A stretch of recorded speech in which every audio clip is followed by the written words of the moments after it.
Time ہو چکا ہے، یعنی 11:30 بج چکے ہیں، اور اپنی روایت کے تحت کہ ٹائم کی از حد پابندی کی جاتی ہے، اس کے تحت آج کا ہم پروگرام شروع کر رہے ہیں۔ حضرات و خواتین، ہر ماہ کے دوسرے اتوار کو فکری موضوعات پر یہاں القرآن کورسز نیٹ ورک پاکستان کے زیر اہتمام القرآن کورسز سینٹر میں درس قرآن و حدیث کا انعقاد کیا جاتا ہے، اور امت کو درپیش جو نت نئے مسائل ہیں ان کو یہاں ڈسکس کرنے کی کوشش کی جاتی ہے، اور جید علماء اکرام کو بلایا جاتا ہے۔ ساتھ ہی ساتھ یہ فکر کی جاتی ہے کہ جو موضوع ہو اسی کے حوالے سے جو ایکسپرٹ علماء اکرام ہیں ان کو مدعو کیا جائے۔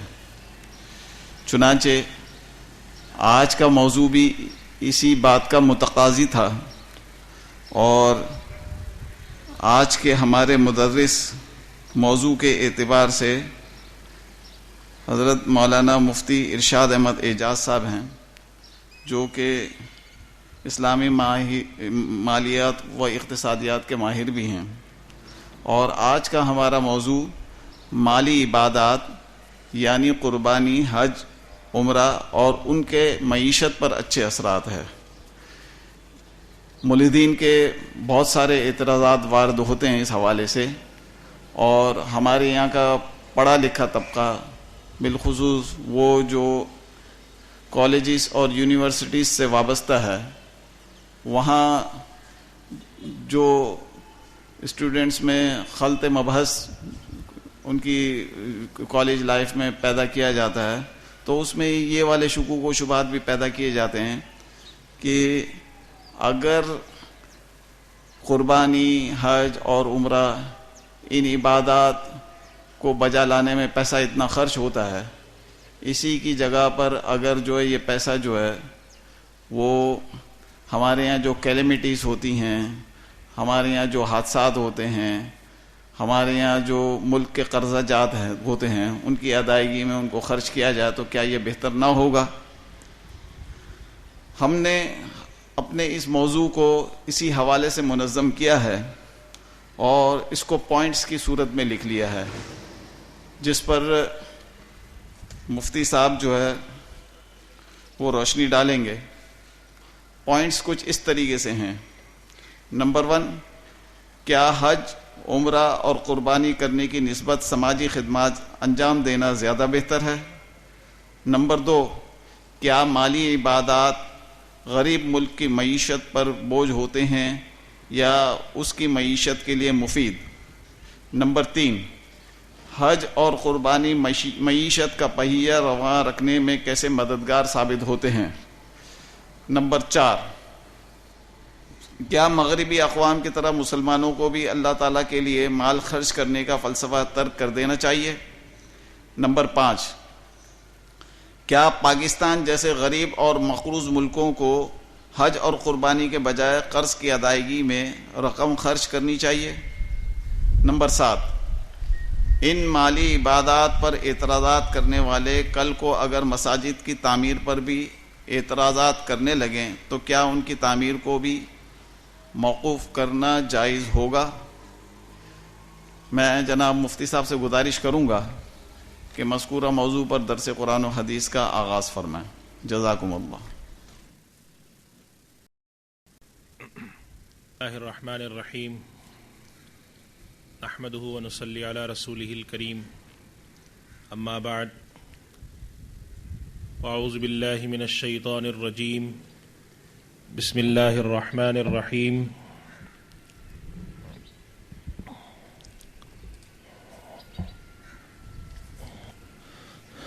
قال اللہ تعالی: وَأَذِّن فِي النَّاسِ بِالْحَجِّ يَأْتُوكَ رِجَالًا وَعَلَى كُلِّ ضَامِرٍ يَأْتِينَ مِنْ كُلِّ فَجٍّ عَمِيقٍ لِيَشْهَدُوا مَنَافِعَ لَهُمْ وَيَذْكُرُوا اسْمَ اللَّهِ فِي أَيَّامٍ مَّعْلُومَاتٍ عَلَى مَا رَزَقَهُم مِّن بَهِيمَةِ الْأَنْعَامِ فَكُلُوا مِنْهَا وَأَطْعِمُوا الْبَائِسَ الْفَقِيرَ۔ وقال الله تعالى: لن ينال الله لحومها ولا دماؤها ولكن يناله التقوى منكم كذلك سخرها لكم لتكبروا الله على ما هداكم وبشر المحسنين. وقال رسول الله صلى الله عليه وسلم من وجد سعة لأن يضحي فلم يضحي فلا يحضر مصلانا. صدق اللہ وصدق رسولہ النبی الکریم. آج کا جو موضوع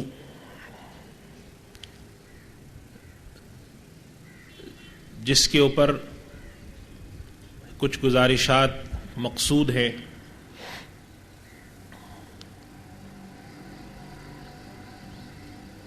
حج، عمرہ اور قربانی. مالی عبادات کا تصور، مالی عبادات میں تو زکوٰۃ بھی داخل ہے، مالی عبادات میں صدقات بھی داخل ہیں، مالی عبادات میں حج بھی داخل ہے، عمرہ بھی داخل ہے، قربانی بھی داخل ہے. مگر مالی عبادات میں سے صدقات، خیرات اور زکوٰۃ، اس کا چونکہ استعمال ہے ہی یہ کہ امیروں سے پیسے نکل کے غریبوں پہ جائیں، لہٰذا عموماً لوگ ان دو عبادات پہ اعتراض نہیں کرتے، اس لیے کہ اس پر کوئی اعتراض کی گنجائش ہی نہیں بنتی کہ یہ تو پیسہ ویسے ہی غریبوں تک جاتا ہے. لیکن حج، عمرہ اور قربانی، اس کے اوپر ایک اعتراض کیا جاتا ہے، اور وہ اعتراض رفتہ رفتہ رفتہ بڑے اعلیٰ طبقوں میں، علمی اداروں میں، ہماری ایلیٹ کلاس میں یہ اعتراض آہستہ آہستہ پہنچا دیا گیا. اور اس اعتراض میں یہ کہا جاتا ہے کہ ہر سال ہندوستان سے، پاکستان سے، بنگلہ دیش سے کوئی 4-5 لاکھ لوگ حج کرنے جاتے ہیں. ان 3 ملکوں سے ہی تقریباً کوئی 3-4، ہندوستان سے اس سال 1-1.25 لاکھ لوگ جا رہے ہیں، پاکستان سے بھی اتنے ہی جاتے ہیں، بنگلہ دیش سے ملا لیں آپ تو ملا کر 3-4 لاکھ لوگ تو اس میں سے صرف حج کرنے جاتے ہیں. اور اس کی آدھی تعداد تقریباً رمضان میں عمرے پہ چلی جاتی ہے، تو پورے سال حج اور عمرہ بھی کرتے رہتے ہیں لوگ. پھر قربانی کا جب زمانہ آتا ہے تو ہزاروں روپے کے بڑے بڑے جانور کاٹ دیتے ہیں. تو اگر یہ اربوں روپے بجائے ان عبادات پہ لگانے کے اگر ہم غریبوں کی فلاح اور بہبود پر خرچ کر دیں تو وہ بھی تو اللہ کی عبادت ہی ہے. تو اس میں حرج کیا ہے؟ اب جب یہ سوال آدمی سنتا ہے تو اس کے دل پہ بڑا اثر ہوتا ہے، وہ بڑا متاثر ہوتا ہے، اور اس کے دل میں یہ بات آتی ہے کہ شاید اس بات میں وزن بہت ہے. تو آج جو میں نے تلاوت کی سورۃ الحج کی، اس کے اندر سے میں نے 2 موضوع پر تلاوت کی ہے. پہلا موضوع اللہ سبحانہ و تعالیٰ نے فرمایا کہ وَأَذِّن فِي النَّاسِ بِالْحَجِّ، کہ اے نبی اعلان کر دیجئے لوگوں میں حج کا. حضرت ابراہیم علیہ السلام کو اللہ نے حکم دیا تھا آپ اعلان کر دیجئے یَأْتُوکَ رِجَالًا وَعَلَى كُلِّ ضَامِرٍ، پیدل بھی آئیں گے لوگ، دبلی پتلی اونٹنیوں پر بیٹھ کر بھی آئیں گے، گھاٹیوں سے بھی آئیں گے. اس کے بعد والی آیت میں فرمایا لِيَشْهَدُوا مَنَافِعَ لَهُمْ، کہ حج کرنے کیوں آئیں گے؟ تاکہ وہ اپنے حاصل ہونے والے فائدوں کو دیکھ سکیں. وَيَذْكُرُ اسْمَ اللَّهِ فِي أَيَّامٍ مَّعْلُومَاتٍ، اور اس کے ساتھ ساتھ مخصوص دنوں میں اللہ کو یاد بھی کر سکیں. 2 باتیں فرمائی، اپنے لیے منافع بھی دیکھ لیں گے. یہ نہیں فرمایا کہ اپنے لیے جنت دیکھ لیں گے، اپنے لیے اللہ کے اجر دیکھ لیں گے. منافع، فائدے، اس کا مطلب یہ ہوا کہ اس عمل کے ذریعے آپ کو جو فائدے ملیں گے وہ دین کے بھی ہوں گے، دنیا کے بھی ہوں گے. ورنہ اللہ سبحانہ و تعالیٰ یہ فرماتے کہ دنیا اجر دیکھ لیں گے، وہ اللہ کے یہاں ان کو جنت مل جائے گی، اللہ کی رضا مل جائے گی. لیکن یہ فرمایا لِيَشْهَدُوا مَنَافِعَ لَهُمْ، کہ ایک تو ان کو منافع نظر آئیں گے، فوائد نظر آئیں گے، دوسری بات فرمائی وَيَذْكُرُ اسْمَ اللَّهِ فِي أَيَّامٍ مَّعْلُومَاتٍ، پھر اللہ کو یاد کریں گے مخصوص دنوں میں، عَلَىٰ مَا رَزَقَهُم مِّن بَهِيمَةِ الْأَنْعَامِ، کہ اللہ نے ان کو مویشی عطا فرمائے۔ اور اس کے بعد والی جو آیت ہے جو آپ کے سامنے میں نے تلاوت کی، وہ ان جانوروں کے بارے میں اللہ سبحانہ و تعالیٰ ارشاد فرماتے ہیں جو جانور ہم حج کے موقع پہ قربان کرتے ہیں، ہدی جسے کہتے ہیں۔ تو اللہ سبحانہ و تعالیٰ نے فرمایا کہ لن ینال اللہ لحومها ولا دماؤها، نہ اللہ تک اس کا گوشت پہنچتا ہے اور نہیں اللہ سبحانہ و تعالیٰ تک اس کا خون پہنچتا ہے۔ ظاہر ہے خون اور گوشت ہم کھا جاتے ہیں، خون دنیا میں بہہ جاتا ہے، لیکن فرمایا وَلَٰكِن يَنَالُهُ التَّقْوَىٰ مِنْكُمْ، اللہ تک پہنچتا ہے تمہارے اندر موجود جو تقویٰ ہے وہ پہنچتا ہے۔ جب ایک آدمی کسی کو تحفہ دینے جاتا ہے تو تحفے کے ذریعے وہ چیز نہیں پہنچتی، تحفے کے ذریعے محبت پہنچتی ہے۔ ورنہ آپ کو اگر کسی آدمی نے گھڑی تحفے میں دے دی 3000 5000 کی، تو آپ اس گھڑی کی وجہ سے تو یہ نہیں ہے کہ اب دنیا اور آخرت میں کامیاب ہو گئے آپ، یا آپ کو دنیا کی نعمتیں مل گئیں، یا ایک آدمی نے آپ کو صرف کھانے میں کوئی چیز تحفے میں لا کے دے دی کہ بھائی میں بنس روڈ سے آ رہا تھا تو میں نے سوچا آپ کے لیے کباب لیتا ہوں، اب 400-500 روپے کی چیز ہے، اس سے آپ کا کیا ہو جائے گا؟ لیکن آپ کے دل پہ اثر کیا پیدا ہوتا ہے؟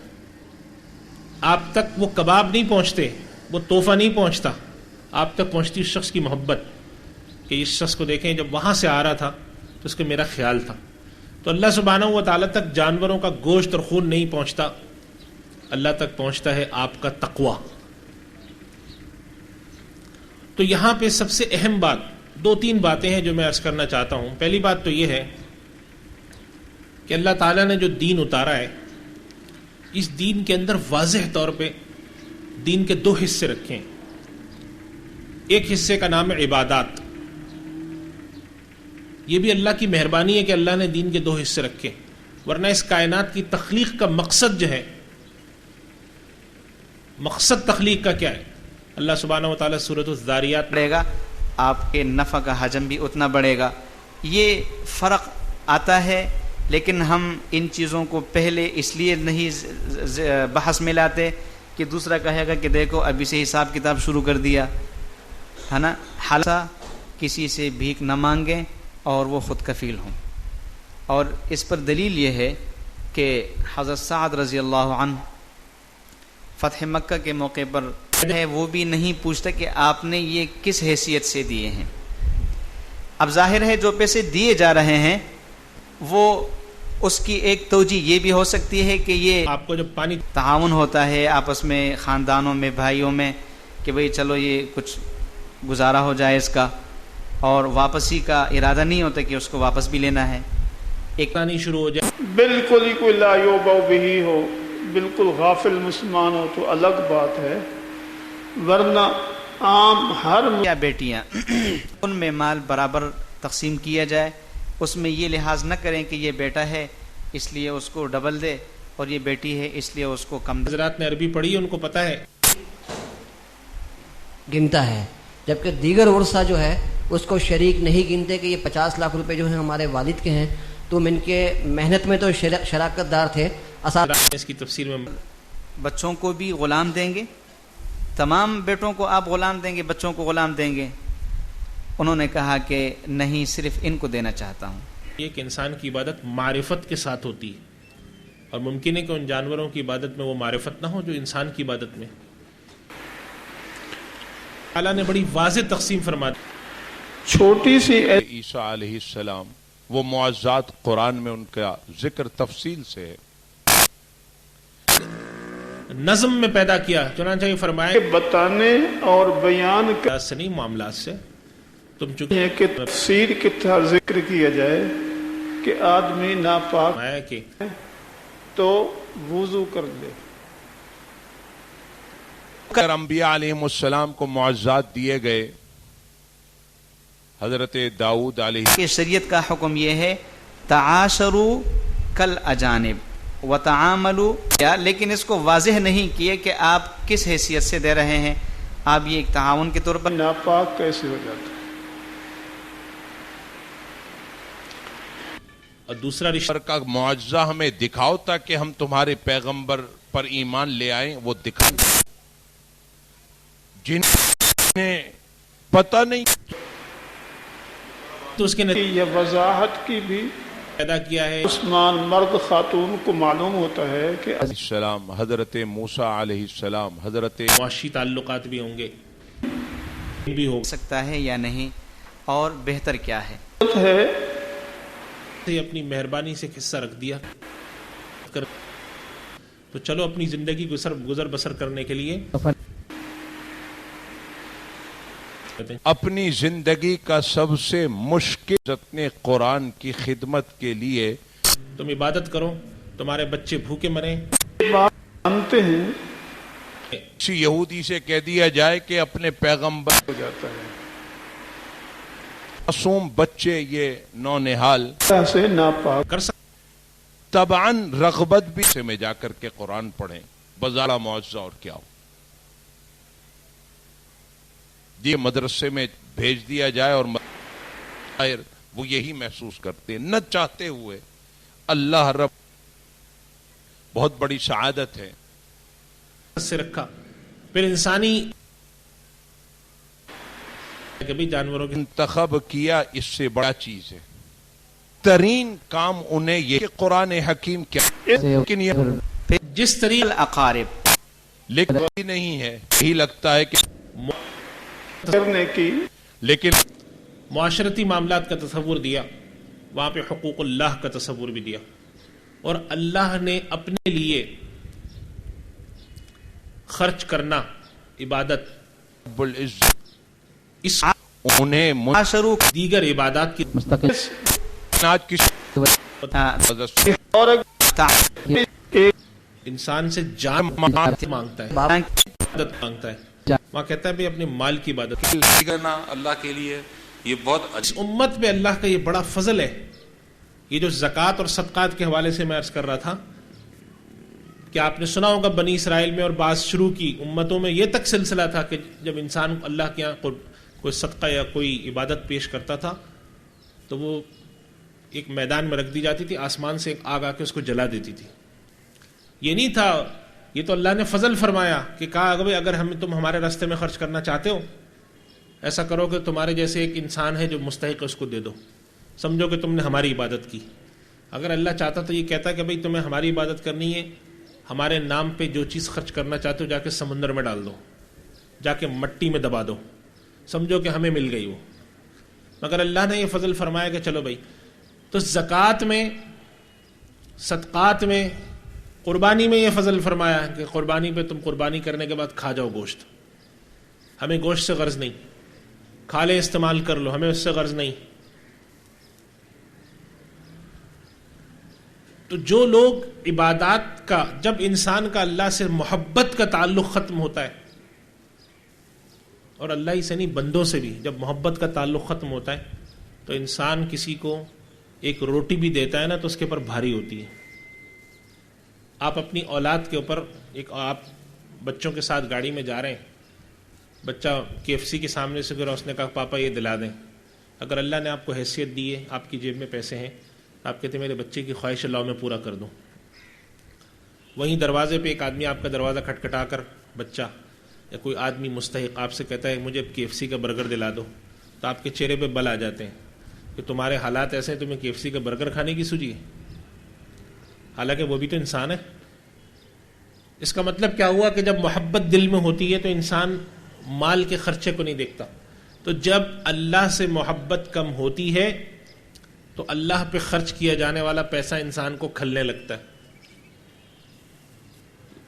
تو یہ تصور کہ جان بھی اللہ کی راہ میں لگانی ہے، مال بھی اللہ کی راہ میں لگانا ہے، یہ تصور ہمارے ایمان کا حصہ ہے، اور ہم سے یہ تقاضا کرتا ہے کہ ہم اللہ تعالیٰ کے حکم کے تحت مال بھی خرچ کریں، جان بھی خرچ کریں.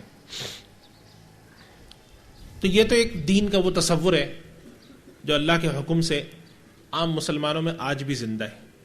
میں جو آج خاص طور پہ کچھ وہ باتیں بتانا چاہتا ہوں کہ جب آپ لوگوں میں بیٹھتے ہیں، کوئی بہت ہی جسے ہم آج کل کہتے ہیں نا انلائٹن ماڈریٹ صاحب میں مجلس میں بیٹھے آپ، وہ کہتے ہیں دیکھیں ٹھیک ہے اللہ کا حکم تو ہے عبادت کرنا، اس میں ہم انکار نہیں کرتے، لیکن لاکھوں روپے خرچ کر کے قربانی کرنا، لاکھوں روپے خرچ کر کے عمرے پہ جانا، تو اس سے نقصان زیادہ ہے معیشت کو، معیشت اس سے نقصان میں آتی ہے. قربانی آپ کرتے ہیں کروڑوں روپے ضائع ہو جاتے ہیں، نعوذ باللہ، جانور کاٹ کے ختم کر دیتے ہیں آپ. تو اگر یہ پیسہ ہم ادھر لگا دیں تو کیا ہے؟ تو میں اس بات کا جائزہ آپ کے سامنے لینا چاہتا ہوں کہ یہ قربانی کے ذریعے معیشت پہ اچھے اثرات کیا پڑتے ہیں، اس لیے کہ ان حضرات کا یہ جواب بھی ہونا چاہیے. ماہرین معاشیات نے اس موضوع پر بڑی تفصیلی بحث ہے. جن لوگوں نے اکنامکس پڑھ رکھی ان کو پتہ ہے کہ اکنامکس کے ماڈل میں اس پہ بھی گفتگو ہوتی ہے کہ کوئی اکانومی کنزمپشن بیسڈ ہونی چاہیے، سیونگ بیسڈ ہو. اکانومی جو ہے وہ بچت کے اوپر چلے یا خرچ پہ چلے، یہ ایک بڑی تفصیلی بحث ہے. تو ماہرین معیشت تصور پہلے یہ تھا کہ وہ معیشت زیادہ اچھی ہوتی ہے جو معیشت بچت کر کے چلے، لیکن ایسا گروپ بھی معاشیات میں ماہرین کا ہے جو کہتا ہے نہیں، وہ معیشت زیادہ اچھی ہے جس کے اندر خرچہ زیادہ ہو، اس لیے کہ جب خرچہ زیادہ ہوتا ہے تو معاشی سرگرمیاں زیادہ ہوتی ہیں، جب معاشی سرگرمیاں زیادہ ہوتی ہیں تو معیشت کا سائز بڑا ہوتا ہے. تو پہلی بات تو یہ ہے کہ یہ خود ماہرین معاشیات میں ایک تفصیلی بحث ہے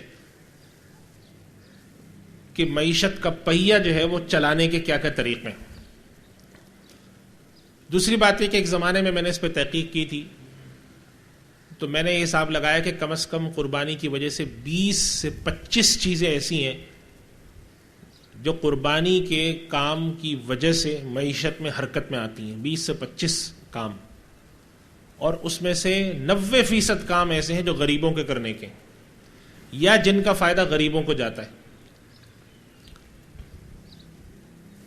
خود قربانی کے گوشت کے بارے میں کیا تقسیم فرمائی شریعت نے؟ افضل تقسیم یہ فرمائی بھائی اب بہتر تو یہ ہے اگر کوئی ایک آدمی سارا گوشت اللہ کی راہ میں صدقہ کر دیتا ہے بہت ہی اچھا، لیکن جو افضل تقسیم بتائی کہ بھائی قربانی کے حصے گوشت کے 3 حصے کرو، افضل ہے. یہ ضروری نہیں ہے، آپ چاہیں تو پورا کھا لیں، لیکن افضل یہ ہے کہ آپ اس کے 3 حصے کریں، ایک اپنے استعمال میں لائیں، ایک تحفے طائف کے طور پہ دوست احباب کے لیے رکھیں، اور ایک حصہ اس کا اللہ کی راہ میں غریبوں و مستحقین کے لیے وقف کریں.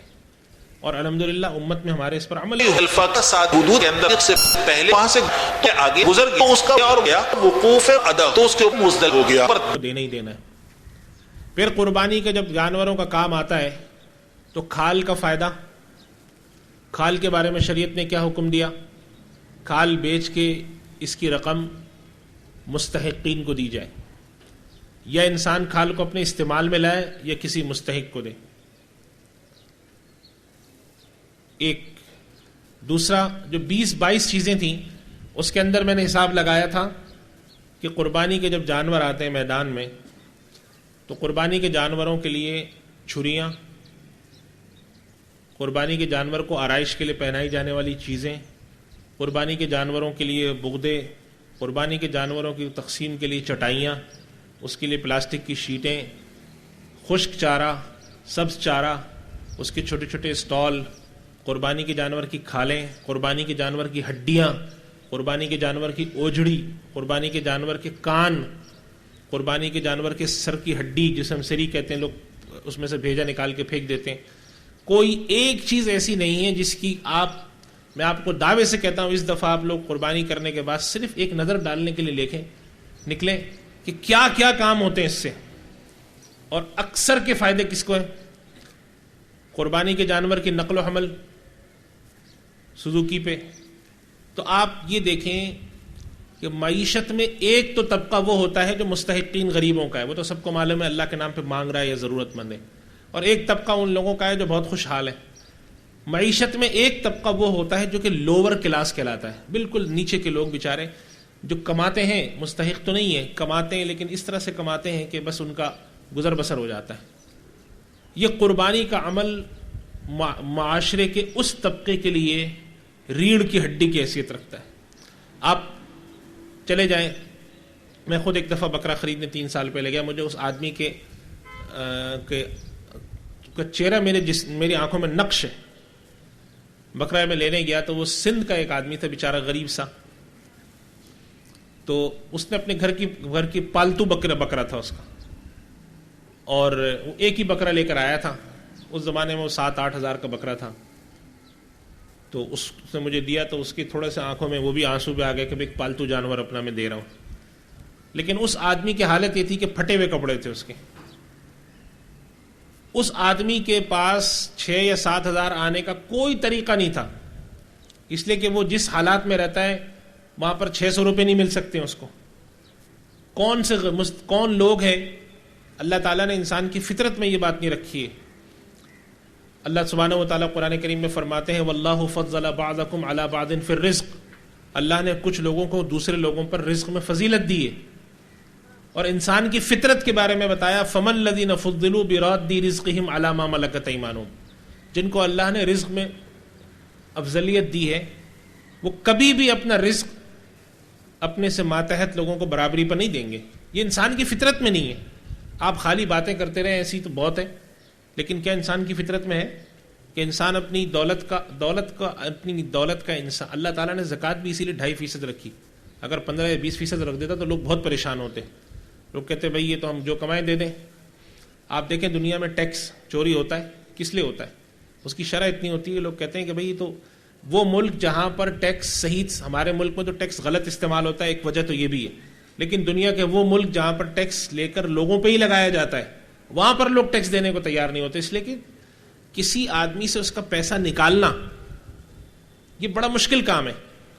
اللہ تعالیٰ نے ایک انسان کی فطرت کو دیکھتے ہوئے کہ بھئی انسان غریب کی مدد ایک حد تک کرے گا, اس کے بعد انسان کی فطرت یہ ہوتی ہے کہ بھئی تبادلہ کر لے گا, وہ محض تبرعاً نہیں دے گا. اب اللہ تعالیٰ نے انسان کو مجبور کیا کہ تم جانور خریدو, قربان کرو. اب جب وہ جانور خریدے گا تو جانور پالنے والوں سے خریدے گا. پھر جب جانور خریدے گا تو اس کی ذبح کرنے کے لیے جو اس کو سامان چاہیے, اس کی گوشت کی تقسیم کے لیے چاہیے. آپ ذرا اندازہ لگائیں, میں جو حساب لگا رہا ہوں نا کہ آپ میں سے جن لوگوں کو اللہ نے ذرا اس کا شوق دیا ہے وہ اس دفعہ قربانی میں سروے کریں. میں نے تو پتہ نہیں کیا کیا چیزوں کا حساب لگایا تھا, کوئی 25 کے قریب چیزیں بنی تھیں. پلاسٹک کی تھیلیاں اس میں تھیں, چٹائیاں تھیں, مختلف قسم کی چھریاں تھیں, وہ کباب سیکنے کے وہ تھے, کوئلہ تھا, کباب کی سیخیں تھیں. یہ سارے کام کون کرتا ہے؟ آپ نے تو نہیں دیکھا کوئی امیر آدمی بیٹھا ہو. یہ سب سڑک کے کنارے لوگ, غریب لوگ بیٹھے ہوتے ہیں جو صرف اس خیال سے بیٹھے ہوتے ہیں کہ ہم لوگ اپنی روزی کماتے تو ہیں لیکن ہماری روزی اتنی نہیں ہے, بس جو کماتے ہیں کھا جاتے ہیں, تو چلو عید کے بہانے ہمیں تھوڑا سا کچھ مل جائے. ہمارے اب ہر محلے میں, آپ جانتے ہیں میرے محلے میں خود ایک پھل والا ہے, وہ ہر سال یہ چیزیں لے کے بیٹھتا ہے. وہ کہتا ہے جی میرے پاس اس سے کچھ 4 پیسے آ جاتے ہیں, گھر میں کچھ میرا خرچہ پانی مزید نکل آتا ہے. وہ چٹائیاں لے کر پتہ نہیں کیا کیا, میں دفعہ گیا تھا 2-3 چیزیں دیکھی تو اس کے پاس وہ جانوروں کو پہنانے کے مختلف قسم کے ہار بھی تھے, جانوروں کے پاؤں میں پہنانے کے کڑے تھے لوہے کے, جانوروں کو سینگوں پہ پہنانے کے موتی تھے, پتہ نہیں کیا کچھ نہیں تھا اس میں. پھر اس کے اندر جب آپ منڈی میں چلے جاتے ہیں تو منڈی کے اندر آپ کو جانور کی نقل و حمل کرنے والے ملتے ہیں, گوشت کے اندر آپ کو 10 طریقے کے ملتے ہیں. اور تو اور یہ جو بڑے مسالے بنانے والی بڑی بڑی کمپنیاں ہیں, شان والے, یہ ان کا کاروبار بھی اس سے بڑھتا ہے. تو یہ جب ہم یہ عبادت کرتے ہیں تو یہ وہ باتیں جو اللہ سبحانہ و تعالیٰ فرماتے ہیں لیشہدوا منافع لہم, کہ ان کو منافع نظر آتے ہیں. اتنی معیشت کے اندر آپ سوچیں کہ اتنے بڑے پیمانے پہ اربوں روپے امیر طبقے کے ہاتھ سے نکل کر غریب طبقے میں پھیلتے ہیں, اور یہ وہ طبقہ ہے جو مستحق نہیں ہے. کوئی آدمی ان کو مدد کرنے کے لیے پیسے نہیں دے گا. بھائی ایک رکشے والا رکشہ چلاتا ہے اور وہ دن میں 200-300 روپے کماتا ہے, جس میں سے 200 روپے گھر میں خرچ ہو جاتے ہیں, 100-150 روپے اس کی شاید کبھی بچت ہو جائے تو کوئی بیماری ازاری کچھ ہو کوئی اس میں خرچ. اب اگر وہ کسی کے پہلی بات ہے وہ کسی کے آگے ہاتھ پھیلاتا نہیں, اس کو شرم آتی ہے, غیرت اس کی گوارا نہیں کرتی کہ بس ٹھیک ہے رکشہ چل تو رہا ہے میرا. ایک آدمی سوزوکی والا ہے جس کا کام ہے کہ وہ چیزیں ڈھوتا ہے, اسے سوچا کہ لاؤ اس دفعہ قربانی کا کام میں جانوروں کے لانے لے جانے کا کام کروں, فی جانور لانے میں 1000, 1500, 1500 روپے لے لوں گا. اگر دن میں نے 4-5 جانور بھی آگے پیچھے کر دیے تو میرے روزانہ کے قریب 4-5 ہزار روپے کی کمائی ہے. اور اگر میں نے یہ 20 دن کام کر لیا تو لاکھ روپے میں کما لوں گا. تو چلو میرے گھر میں جو بچی بیٹھی ہے یا میرا بیٹا بیٹھا ہے جس کی پڑھائی, اس کے کچھ خرچہ نکل آئے گا. تو گائے کو منڈی سے لانے کا کام وہ لوگ کرتے ہیں, وہ معاشرے کا طبقہ ہے جو مستحق نہیں ہے لیکن لوور کلاس ہے. آپ کی فٹ پاتھ کے اوپر جانور کا چارہ لے کر بیٹھنے والا وہ آدمی ہے جو کہ لوور کلاس سے تعلق رکھتا ہے. وہ فقیر نہیں ہے لیکن اس کی روزانہ جتنا کماتا ہے کھا جاتا ہے. پھر سیخ کباب کے جو وہ لوگ لے کر بیٹھے ہوتے ہیں, آپ لالو کھیت میں اور ان علاقوں میں چلے جائیں, آج کل سیخ کباب کے جو وہ چھوٹی چھوٹی انگیٹھیاں بنتی ہیں اس کا کام بہت زوروں پر ہے. اس کو کون بناتا ہے؟ اس کو آپ نے کوئی دیکھا ہے کہ سیٹ صاحب بناتے ہیں؟ وہ تو ایک چھوٹا سا دکان والا لے کے بیٹھا ہے کہ بھائی چلو, پہلے میرے یہاں سے روزانہ ایک انگیٹھی بکتی تھی, اب قربانی کی وجہ سے شاید 20-25 بکنے لگیں گی, چلو ہمارا فائدہ. تو آپ اس موضوع پر اگر تحقیق کریں تو آپ کو پتہ چلے گا یہ معاشرے کا جو نچلا طبقہ ہے, یہ اس طبقے کو معیشت کے یہ اثرات وہاں منتقل ہوتے ہیں. یہ وہ طبقہ ہے جس پر کسی کی نظر نہیں ہوتی. آدمی سوچتا ہے بھائی رکشے والا کما رہا ہے, کمانے دو. رکشے والے کا بھی تو خیال ہے نا کہ وہ سوچتا ہے کہ کیا میں زندگی بھر رکشے ہی چلاؤں گا, کیا میں اس سے تھوڑا سا اوپر نہ آؤں کبھی, کیا میرے دل میں اگر کوئی خواہش ہے کہ میرا گھر جو ہے وہ بہت بری حالت میں ٹین کی چھت پڑی ہے تو کیا اس کے اوپر میں کوئی پکے سیمنٹ کی چھت نہ ڈالوں. اس کو تو کوئی زکوٰۃ نہیں دے گا نا, مستحق تو نہیں ہے وہ. کوئی بھی زکوٰۃ کسی کے آگے ہاتھ پھیلائے گا وہ کہے گا بھائی تم تو کمانے والے ہو. اس طبقے تک معیشت کے اچھے اثرات کیسے آئیں گے؟ وہ اسی طرح سے آتے ہیں. اور اللہ تعالیٰ نے یہ نعمت عید کے اندر بھی رکھی, بقرعید کے اندر رکھی, یہ نعمت اللہ نے حج کے اندر رکھی. دنیا میں جب حج کا آپریشن ہوتا ہے تو دنیا کی جو یہ ہماری ایئر لائن کی کمپنیاں ان کے معاشی حالات اچھے ہو جاتے ہیں. پھر ملک کے اندر وہاں پر احرام کا کاروبار تھوڑا سا بڑھ جاتا ہے. ان عبادات کے جو معاشی اثرات ہیں وہ معیشت پہ ہمیشہ اچھے پڑتے ہیں. اور جو لوگ یہ باتیں کرتے ہیں وہ اپنے آپ کو بھی دھوکہ دیتے ہیں اور دوسروں کو بھی دھوکہ دیتے ہیں. وہ لوگ جو سنگاپور, ملائیشیا, سوئٹزرلینڈ جانے کے لیے 10-10 لاکھ روپے خرچ کرنے کو تیار ہیں, جب آپ عمرے کی بات کریں تو وہ کہتے ہیں غریبوں کو دو. تو ایک دفعہ وہ اپنا سوئٹزرلینڈ کا ٹرپ کینسل کر کے وہ پیسے غریبوں کو نہیں دیں گے. اگر آپ ان سے پوچھیں تو وہ کہیں گے دیکھیں جی, ڈاکٹرز کہتے ہیں, ماہرین معیشت کہتے ہیں کہ اپنے کام میں تھوڑا سا وقفہ لا کر تھوڑا تفریح بھی کرنی چاہیے. تو سوال یہ ہے کہ یہ تفریح کرنا کیا ہے؟ یہ انسانی صحت کے لیے ایک مفید چیز ہے. ڈاکٹر کہتا ہے بھی سارے سال آپ کام نہ کریں, آپ کی دماغ پہ پریشر پڑے گا, آپ کو بیماریاں ہوں گی, آپ کچھ دن اپنے ایسے گزاریں تنہائی کے. تو انسان کی اپنی یہ جسمانی صحت جب اتنی اہم ہے تو کوئی روحانی صحت کی بھی کوئی اہمیت ہے. جب انسان عبادت کرتا ہے اس کا تعلق اللہ سے مضبوط ہوتا ہے. جب اس کا تعلق اللہ سے مضبوط ہوتا ہے تو اس کائنات کی تخلیق کا مقصد پورا ہوتا ہے. اللہ سبحانہ و تعالیٰ فرماتے ہیں 17ویں پارے میں, لَوْ وَرَدْنَا أَن نَتَّخِذَ اللَّهَوَ لَاتَّخَذْنَاهُ مِن لَّدُنَّا. اگر ہمارا کچھ کھیل کود کرنے کا ارادہ ہوتا تو ہم کر لیتے. یعنی اللہ سبحانہ و تعالیٰ فرماتے ہیں یہ دنیا ایسا نہیں ہے کہ جیسے بچے جاتے ہیں نا ساحل سمندر پہ, وہ ریت سے ایک گھروندہ بناتے ہیں اور بچہ خوش ہو رہا ہے کہ یہ گھر بنا لیا ہے میں نے, یہ میرے ابو کا کمرہ ہے, یہ میری امی کا ہے, اس میں میں رہوں گا, پانی آیا سب بکھر گیا. اللہ تعالیٰ فرماتے ہیں کہ یہ دنیا ہم نے کوئی کھیل کود نہیں بنائی ہے. وما خلقنا السماوات والارض الا بالحق. یہ ہم نے ایک حق اور ایک نظام بنایا ہے جس کا ایک مقصود ہے. اور اس کا مقصود اگر یہ ہوتا کہ انسان اس دنیا میں کھا پی کے چلا جائے تو انسانوں کو پیدا نہ کرتا اللہ. جانور اس کام کے لیے بہت تھے. اب تو خود یہ ماہرین کہتے ہیں کہ دنیا میں کروڑوں سال پہلے ڈائنوسور تھے. تو ان ڈائنوسور کے ہونے میں کیا مسئلہ تھا؟ وہ رہتے زندہ, کھاتے پیتے. اس کائنات میں اللہ سبحانہ و تعالیٰ نے انسان کو اس لیے پیدا کیا کہ وہ اللہ کی معرفت, اللہ کی عبادت بھی کرے اور اپنا معاشی نظام بھی چلائے, اپنا معاشرتی نظام بھی چلائے, اپنا سیاسی نظام بھی چلائے. اور اس کے لیے یہ تقاضا ہے اس بات کا کہ وہ اپنے ان نظاموں کو ایسا رکھے. اللہ سبحانہ و تعالیٰ نے اپنی عبادات کے نظام ایسے بنائے کہ عبادت ہم اللہ کی کرتے ہیں, ہماری معیشت اچھی ہوتی ہے. کوئی ایک ماہرین معیشت اس بات پہ غور کرے. میں نے پچھلے سال ڈان میں بھی یہ مضمون دیکھا تھا کہ انہوں نے لکھا تھا کہ اس دفعہ ہماری معیشت پہ قربانی کی وجہ سے اربوں روپے اوپر کے طبقے میں, بھائی 30-35 ہزار روپے کا جو بیل خریدے گا کون خریدے گا؟ عام آدمی, غریب آدمی, اگر کوئی آدمی ایسا ہے جس کی تنخواہ 15-20-25 ہزار ہے وہ تو قربانی میں حصہ ڈالے گا. جانور بکرے خریدنا آج کل استطاعت ہر شخص کی نہیں ہے, یہ امیر طبقے کی ہے.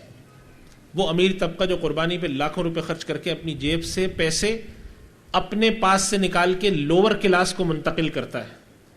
وہ عام حالات میں کبھی بھی نہیں دے گا. یہ انسان کی فطرت کے خلاف ہے. آپ نے اس سے زکوٰۃ لے لی, زکوٰۃ 2.5% بنتی تھی, اس نے 3% دے دی. سیلاب زدگان کے لیے اس نے مدد کرنے کے لیے لوگ آئے, اس نے 2 لاکھ روپے دے دیے. اب آپ اس کے پاس جائیں بھائی جی اور خرچ کرو, وہ کہتا ہے جی میں اور خرچ نہیں کروں گا, میں نے اللہ کا حکم بھی پورا کر دیا, اس کے حکم سے بڑھ کے دیا ہے. اپنا قانون مجھ سے تقاضا کرتا ہے, نہ کوئی کرتا ہے, میں ٹیکس بھی دیتا ہوں. اب آپ اس سے کہیں نہیں بس سب کچھ دے دو, یہ تو انسان کی فطرت میں نہیں ہے نا کہ انسان سب کچھ دے دے, ہو ہی نہیں سکتا, کائنات چلے گی نہیں اس میں. تو پھر اس کا مطلب ہے کہ اب انسان کی کسی اور چیز سے مانگنا پڑے گا. انسان سے کہنا پڑے گا چلو بھائی اس چیز پہ خرچ کرو, اب یہ تمہاری عبادت ہے. تو جو لوگ یہ باتیں تصور پیش کرتے ہیں کہ ہم اگر قربانی کو موقوف کر دیں تو یہ پیسہ غریبوں میں چلا جائے, ان لوگوں سے یہ پوچھا جائے کہ معاشرے کا وہ طبقہ جو رکشہ چلاتا ہے, وہ لوگ جو کہ آپ کو تو یہ تک معلوم ہے, آپ جن جن لوگوں نے قربانی کرائی ہے, ہم سب اس چیز کو بھگتتے ہیں ہر سال کہ کتنے سارے لوگ تو قصائی بن کے نکلے ہوئے ہوتے ہیں. سارے اکثر غریب طبقہ ہوتا ہے, فیکٹریوں میں کام کرنے والے قصائی بن کے نکلے ہوتے ہیں کہ چلو بھائی ہمارا اسی سے روزی بن جائے. اب وہ ایک الگ بحث ہے کہ ہم کہتے ہیں بھائی تم قصائی ہو یا نہیں ہو, تم گوشت کا ہمارے بیڑا غرق کر دو گے. لیکن اگر آپ ویسے دیکھیں, ایک غریب قصائی کون بنے گا؟ ہم میں سے کون آدمی جس کو کوئی آدمی کہے بھائی ہم تمہیں 20,000 روپے دیتے قصائی بن جاؤ, کوئی نہیں بنے گا. اپنے گھر کے قربانی کرتے ہوئے انسان کی جان نکلتی ہے. وہ لوگ ہوتے ہیں وہ کہتے ہیں کہ چلو بھائی ہم فیکٹریوں میں کام کرتے ہیں, اگر ہم کسی کے ساتھ لگ جائیں. میں ایسے لوگوں کو بھی جانتا ہوں ذاتی طور پہ کہ جو قصائیوں یا کیونکہ کوئی دوست ہے جو قصائی ہے تو اس کے ساتھ ہیلپر کے طور پہ لگ گئے کہ بھائی جو قربانی ہوا کرے 200-300 روپے ہمیں بھی دے دینا. اس دفعہ اس میں ہوگا یہ کہ اگر تم نے 25-30 جانور ذبح کر لیے 3 دن میں تو کچھ 4-5 ہزار روپے ہمارے بھی بن جائیں گے. یہ کون سا طبقہ ہے؟ یہ وہ طبقہ ہے جو کہ لوور کلاس ہے, جو کماتا ہے کھا جاتا ہے. تو اگر آپ سارے پیسے غریبوں میں مستحقین میں لگا دیں گے, اس طبقے کو کون پوچھے گا؟ اور سیلاب زدگان کی مدد کے لیے اگر آپ پچھلے سال بھی پاکستان میں سیلاب آیا تھا, اللہ تعالیٰ محفوظ رکھیں, اس سال بھی آیا, نااہلی تھی ہماری. لیکن اگر آپ ماہرین معیشت کی رپورٹ پڑھیں تو اکثر ماہرین معیشت اس بات پہ متفق ہو گئے کہ غریبوں کی مدد کرنے کا جو یہ طریقہ ہے نا کہ آپ ان کو کھانے پینے کی چیزیں جا کر پہنچائیں, یہ طریقہ بہت کارآمد نہیں ہے. اس سے بہتر طریقہ یہ کہ آپ ان کی جو نا سسٹینیبل جسے ہم کہتے ہیں نا ڈیولپمنٹ کریں, کہ آپ ان کا کوئی کام شروع کرا دیں. اس لیے کہ آپ کتنے دن کھلا دیں گے ان کو؟ اگر 2 کروڑ لوگ ہیں جو متاثر ہیں اور وہ دن میں صرف اور صرف 50 روپے کا کھانا بھی کھاتے ہوں, صبح کا ناشتہ اور دوپہر کا کھانا, رات کا کھانا, اس سے کم میں کیا ہوگا؟ تو آپ سوچیں کہ کیا. تو اس وقت دنیا میں جو دنیا کے بڑے بڑے ادارے ہیں, IMF ہے, ورلڈ بینک ہے, اور اس طرح کے جو اقوام متحدہ کا جو ہیومن ڈیولپمنٹ پروگرام ہے, وہ کہتے ہیں کہ آپ اس طریقے سے ٹھیک ہے خرچہ کریں, لیکن آپ کوشش یہ کریں کہ کوئی ایسا نظام بنا دیں کہ یہ لوگ اپنے پاؤں پہ خود کھڑے ہوں, اپنی دولت کو پیدا کرنا شروع کریں. اس ماڈل پہ کتنا چلا لیں گے آپ؟ پاکستان میں پوری دنیا, امریکہ نہیں کھلا سکتا, اتنا بڑا امیر ملک سمجھا جاتا ہے, پاکستان میں کون کھلا لے گا؟ تو یہ کام اللہ سبحانہ و تعالیٰ کی ان معاشی عبادات, خاص طور پہ قربانی کے خاص طور پہ یہ اثرات ہیں. اور یہ حضرات ہمارے جو ہیں یہ امت کو ایک تو بات یہ ہے کہ میں ایک بات یہ کرتا ہوں جو میں نے شروع میں عرض کی, اگر یہ فائدے اس کے نہ بھی ہوتے تو بھی ہم پر لازم تھا. اگر اللہ سبحانہ و تعالیٰ یہ فرما دیتا کہ جانور ذبح کر کے سمندر میں بہا دو تو بھی ہم پر فرض تھا. سوال یہ پیدا ہوتا ہے کہ ہم اسی اللہ کے کہنے پر تو اپنی پیشانی اس زمین پہ لگاتے ہیں. کل ایک آدمی کھڑا ہو کر کے بھائی پیشانی زمین پہ کیوں لگاتے ہو, اس کا کیا فائدہ؟ آپ کھڑے ہو کر دیوار پہ پیشانی لگا لیں. تو ہم اس کا کیا جواب دیتے ہیں؟ ہم یہ کہتے ہیں کہ پیشانی زمین پہ لگانا مقصود نہیں ہے, مقصود حکم کی تعمیل ہے. اگر وہ کہتا اللہ کی پیشانی زمین پر رکھو نہیں, پیشانی زمین پہ رکھ کے رگڑو, تو ہمارے پر رگڑنا فرض ہو جاتا. حج میں کیا ہے, عمرے میں کیا ہے, بھائی جاؤ خانہ کعبہ کے گرد 7 چکر لگا لو. کل ایک آدمی اٹھ کے پوچھے بھائی چکر لگانے سے کیا ہوتا ہے؟ چکر تو میں روزانہ اپنے گارڈن میں واک کرنے جاتا ہوں. تو ہم کہتے ہیں وہاں پر کہ تعمیل حکم عبادت ہے. اللہ نے فرمایا کہ جب وضو کرو تو 3 دفعہ پانی بہاؤ, ہم 3 دفعہ بہاتے ہیں. ہو سکتا ہے کہ 3 دفعہ کی ضرورت نہ ہو, 3 دفعہ سے کم میں دھل جائے, ہو سکتا ہے 3 دفعہ سے زیادہ میں دھل جائے, لیکن ہمیں تو تعمیل حکم کرنی ہے, یہ عبادت ہے. تو وہ ملک دنیا کے, وہ تہذیبیں دنیا کی جن کے یہاں اللہ, وہ تہذیبیں جو اللہ ہی کو نہیں مانتی تو اللہ کا حکم کیا مانیں گی؟ ہم ان تہذیبوں سے متاثر ہو کر کہتے ہیں کہ جی یہ عمرے پر جانا یہ ٹھیک ہے, یہ علماء نے مسئلہ لکھا ہے, کہ اگر کہیں پر حالات بہت خراب ہو گئے ہیں، وہاں پر کوئی وبا آ گئی ہے، آفت آ گئی ہے، تو اس علاقے کے جو نفلی عمرہ اور حج پہ جانے والے لوگ ہیں ان کو چاہیے کہ وہ اپنے نفلی حج اور عمرے کو موقوف کر دیں اور اس سال وہ لوگوں کی مدد کریں. یہ مسئلہ تو لکھا ہے علماء نے. پچھلے سال سیلاب کے موقع پر بعض علماء نے فتویٰ بھی دیا تھا یہ کہ بھئی اس وقت جو امت کے حالات ہیں، لوگوں کو کھانا پینا نہیں میسر، تو اگر کوئی شخص اپنی نفلی عبادت کو ترک کر دیتا ہے تو امید ہے کہ اللہ تعالیٰ اجر دیں گے. بعض بزرگوں کے واقعات ملتے ہیں کہ پڑوسی جو ہے وہ بھوکا تھا تو انہوں نے اس کے لیے پیسے جب بھجوا دیے تو اللہ نے ان کو حج عمرے کا ثواب دیا. یہ ایک الگ بات ہے. لیکن یہ کہہ دینا کہ ملک کے حالات خراب ہیں، ملک مقروض ہے، کبھی یہ لوگ یہ جواب سوال نہیں اٹھاتے کہ ملک مقروض ہے تو اس دفعہ جو لوگ پکنک پہ جاتے ہیں، اس دفعہ وہ لوگ جو فارم ہاؤس پہ جا کے رہتے ہیں، وہ لوگ جو سوئٹزرلینڈ جاتے ہیں، ان پہ پابندی لگاؤ اور ان سے کو سارے پیسے یہاں غریبوں کو دیں. کبھی آپ یہ بات نہیں سنیں گے. اس کی وجہ یہ وہ کہتے ہیں جی یہ انسانی، ڈاکٹرز کہتے ہیں کہ یہ انسانی اس کے لیے بہت اچھی چیز ہے اور اگر آپ یہ نہیں کریں گے تو آپ کے پر بڑا ایک پریشر ہوگا. بھائی سوال یہ پیدا ہوتا ہے کہ جب آپ اپنے مادی فائدے کے لیے لاکھوں روپے اپنی ذات پہ خرچ کرنے کے لیے تیار ہیں تو ایک روحانی فائدے کے لیے جس کا فائدہ ہمیں معلوم ہے، ہم اللہ کی راہ میں خرچ نہیں کریں گے پیسے. تو اس وجہ سے آپ یہ بات ذہن میں رکھیے کہ عبادت ہے تعمیل حکم، عبادت ہے تعمیل حکم. رسول اللہ صلی اللہ علیہ وسلم خانہ کعبہ جب ہمارا قبلہ نہیں بنا تھا اس سے پہلے بیت المقدس کی طرف رخ کر کے نماز پڑھتے تھے، مگر آپ کی خواہش تھی کہ خانہ کعبہ قبلہ بن جائے. اللہ سبحانہ و تعالیٰ نے فرمایا قد نرا تقلب وجهك فی السماء، ہم آپ کے چہرے کا پھرنا دیکھتے ہیں آسمان پہ. اللہ کے رسول چاہتے تھے قبلہ ادھر ہو جائے، لیکن جب اللہ کا حکم آیا کہ یہاں سے منہ یہاں موڑو تو موڑ دیا. ہم خانہ کعبہ کی طرف رخ کر کے کیوں نماز پڑھتے ہیں؟ اس لیے تھوڑی پڑھتے ہیں کہ وہاں اللہ تعالیٰ نعوذ باللہ اللہ وہاں پہ رہتا ہے. اللہ نے کہا اس گھر کی طرف رخ کر کے نماز پڑھو. چنانچہ علماء نے مسئلہ لکھا کہ خدا نہ خواستہ کسی وجہ سے اس جگہ پہ خانہ کعبہ نہ بھی رہے تب بھی ہم ادھر ہی رخ کر کے نماز پڑھیں گے. تو دین تو نام ہے تعمیل حکم کا، اور پچھلی امتوں نے یہی کام کیا تھا. حضرت موسیٰ علیہ السلام بڑا مشہور واقعہ ہے بنی اسرائیل کا، پہلے پارے میں قتل ہو گیا. حضرت موسیٰ علیہ السلام نے کہا بھئی میرا رب کہتا ہے کہ ایک جانور ذبح کرو، اس کا ایک ٹکڑا لے کر اس مردے پہ مارو، یہ زندہ ہو کے قاتل کا نام بتا دے گا. تو سب سے پہلے کہنے لگے کہ اتتخذنا حضوا، اے موسیٰ تم ہم سے مذاق کرتے ہو. حضرت موسیٰ علیہ السلام نے کہا اعوذ باللہ ان اکون من الجاہلین، کیسی باتیں کرتے ہو، تم نبی ہو کر تمہارے ساتھ مذاق کروں گا. پھر کہنے لگے اچھا موسیٰ یہ بتاؤ کہ ادعو لنا ربک یبین لنا ما ہی، وہ جانور کیسا ہونا چاہیے، بکرا. حالانکہ اللہ نے فرمایا تھا گائے ذبح کرو. حضرت موسیٰ علیہ السلام نے کہا بھی میرا رب کہتا ہے کہ لا فارض ولا بکر، نہ بوڑھی ہو نہ جوان ہو، درمیانی سی گائے ہو. پھر کہنے لگے کہ اے موسیٰ اپنے رب سے پوچھ کے بتائیں کہ اس کا رنگ کیسا ہونا چاہیے. موسیٰ علیہ السلام نے کہا اللہ سبحانہ و تعالیٰ فرماتے ہیں کہ پیلا رنگ ہو. یہ جو ہمارے یہاں گائے نہیں ہوتی ذرا سی جس کو ہم کتھئی سا رنگ ہوتا ہے، بہت خوبصورت سی ایک اس طرح کی گائے ہو. پھر کہنے لگے کہ ان البقرہ تشابہ علینا موسیٰ، یہ تو گائے ہمیں مل کے نہیں دے رہی، یہ تو بڑا ایک کنفیوژن ہو گیا ہے ہمیں.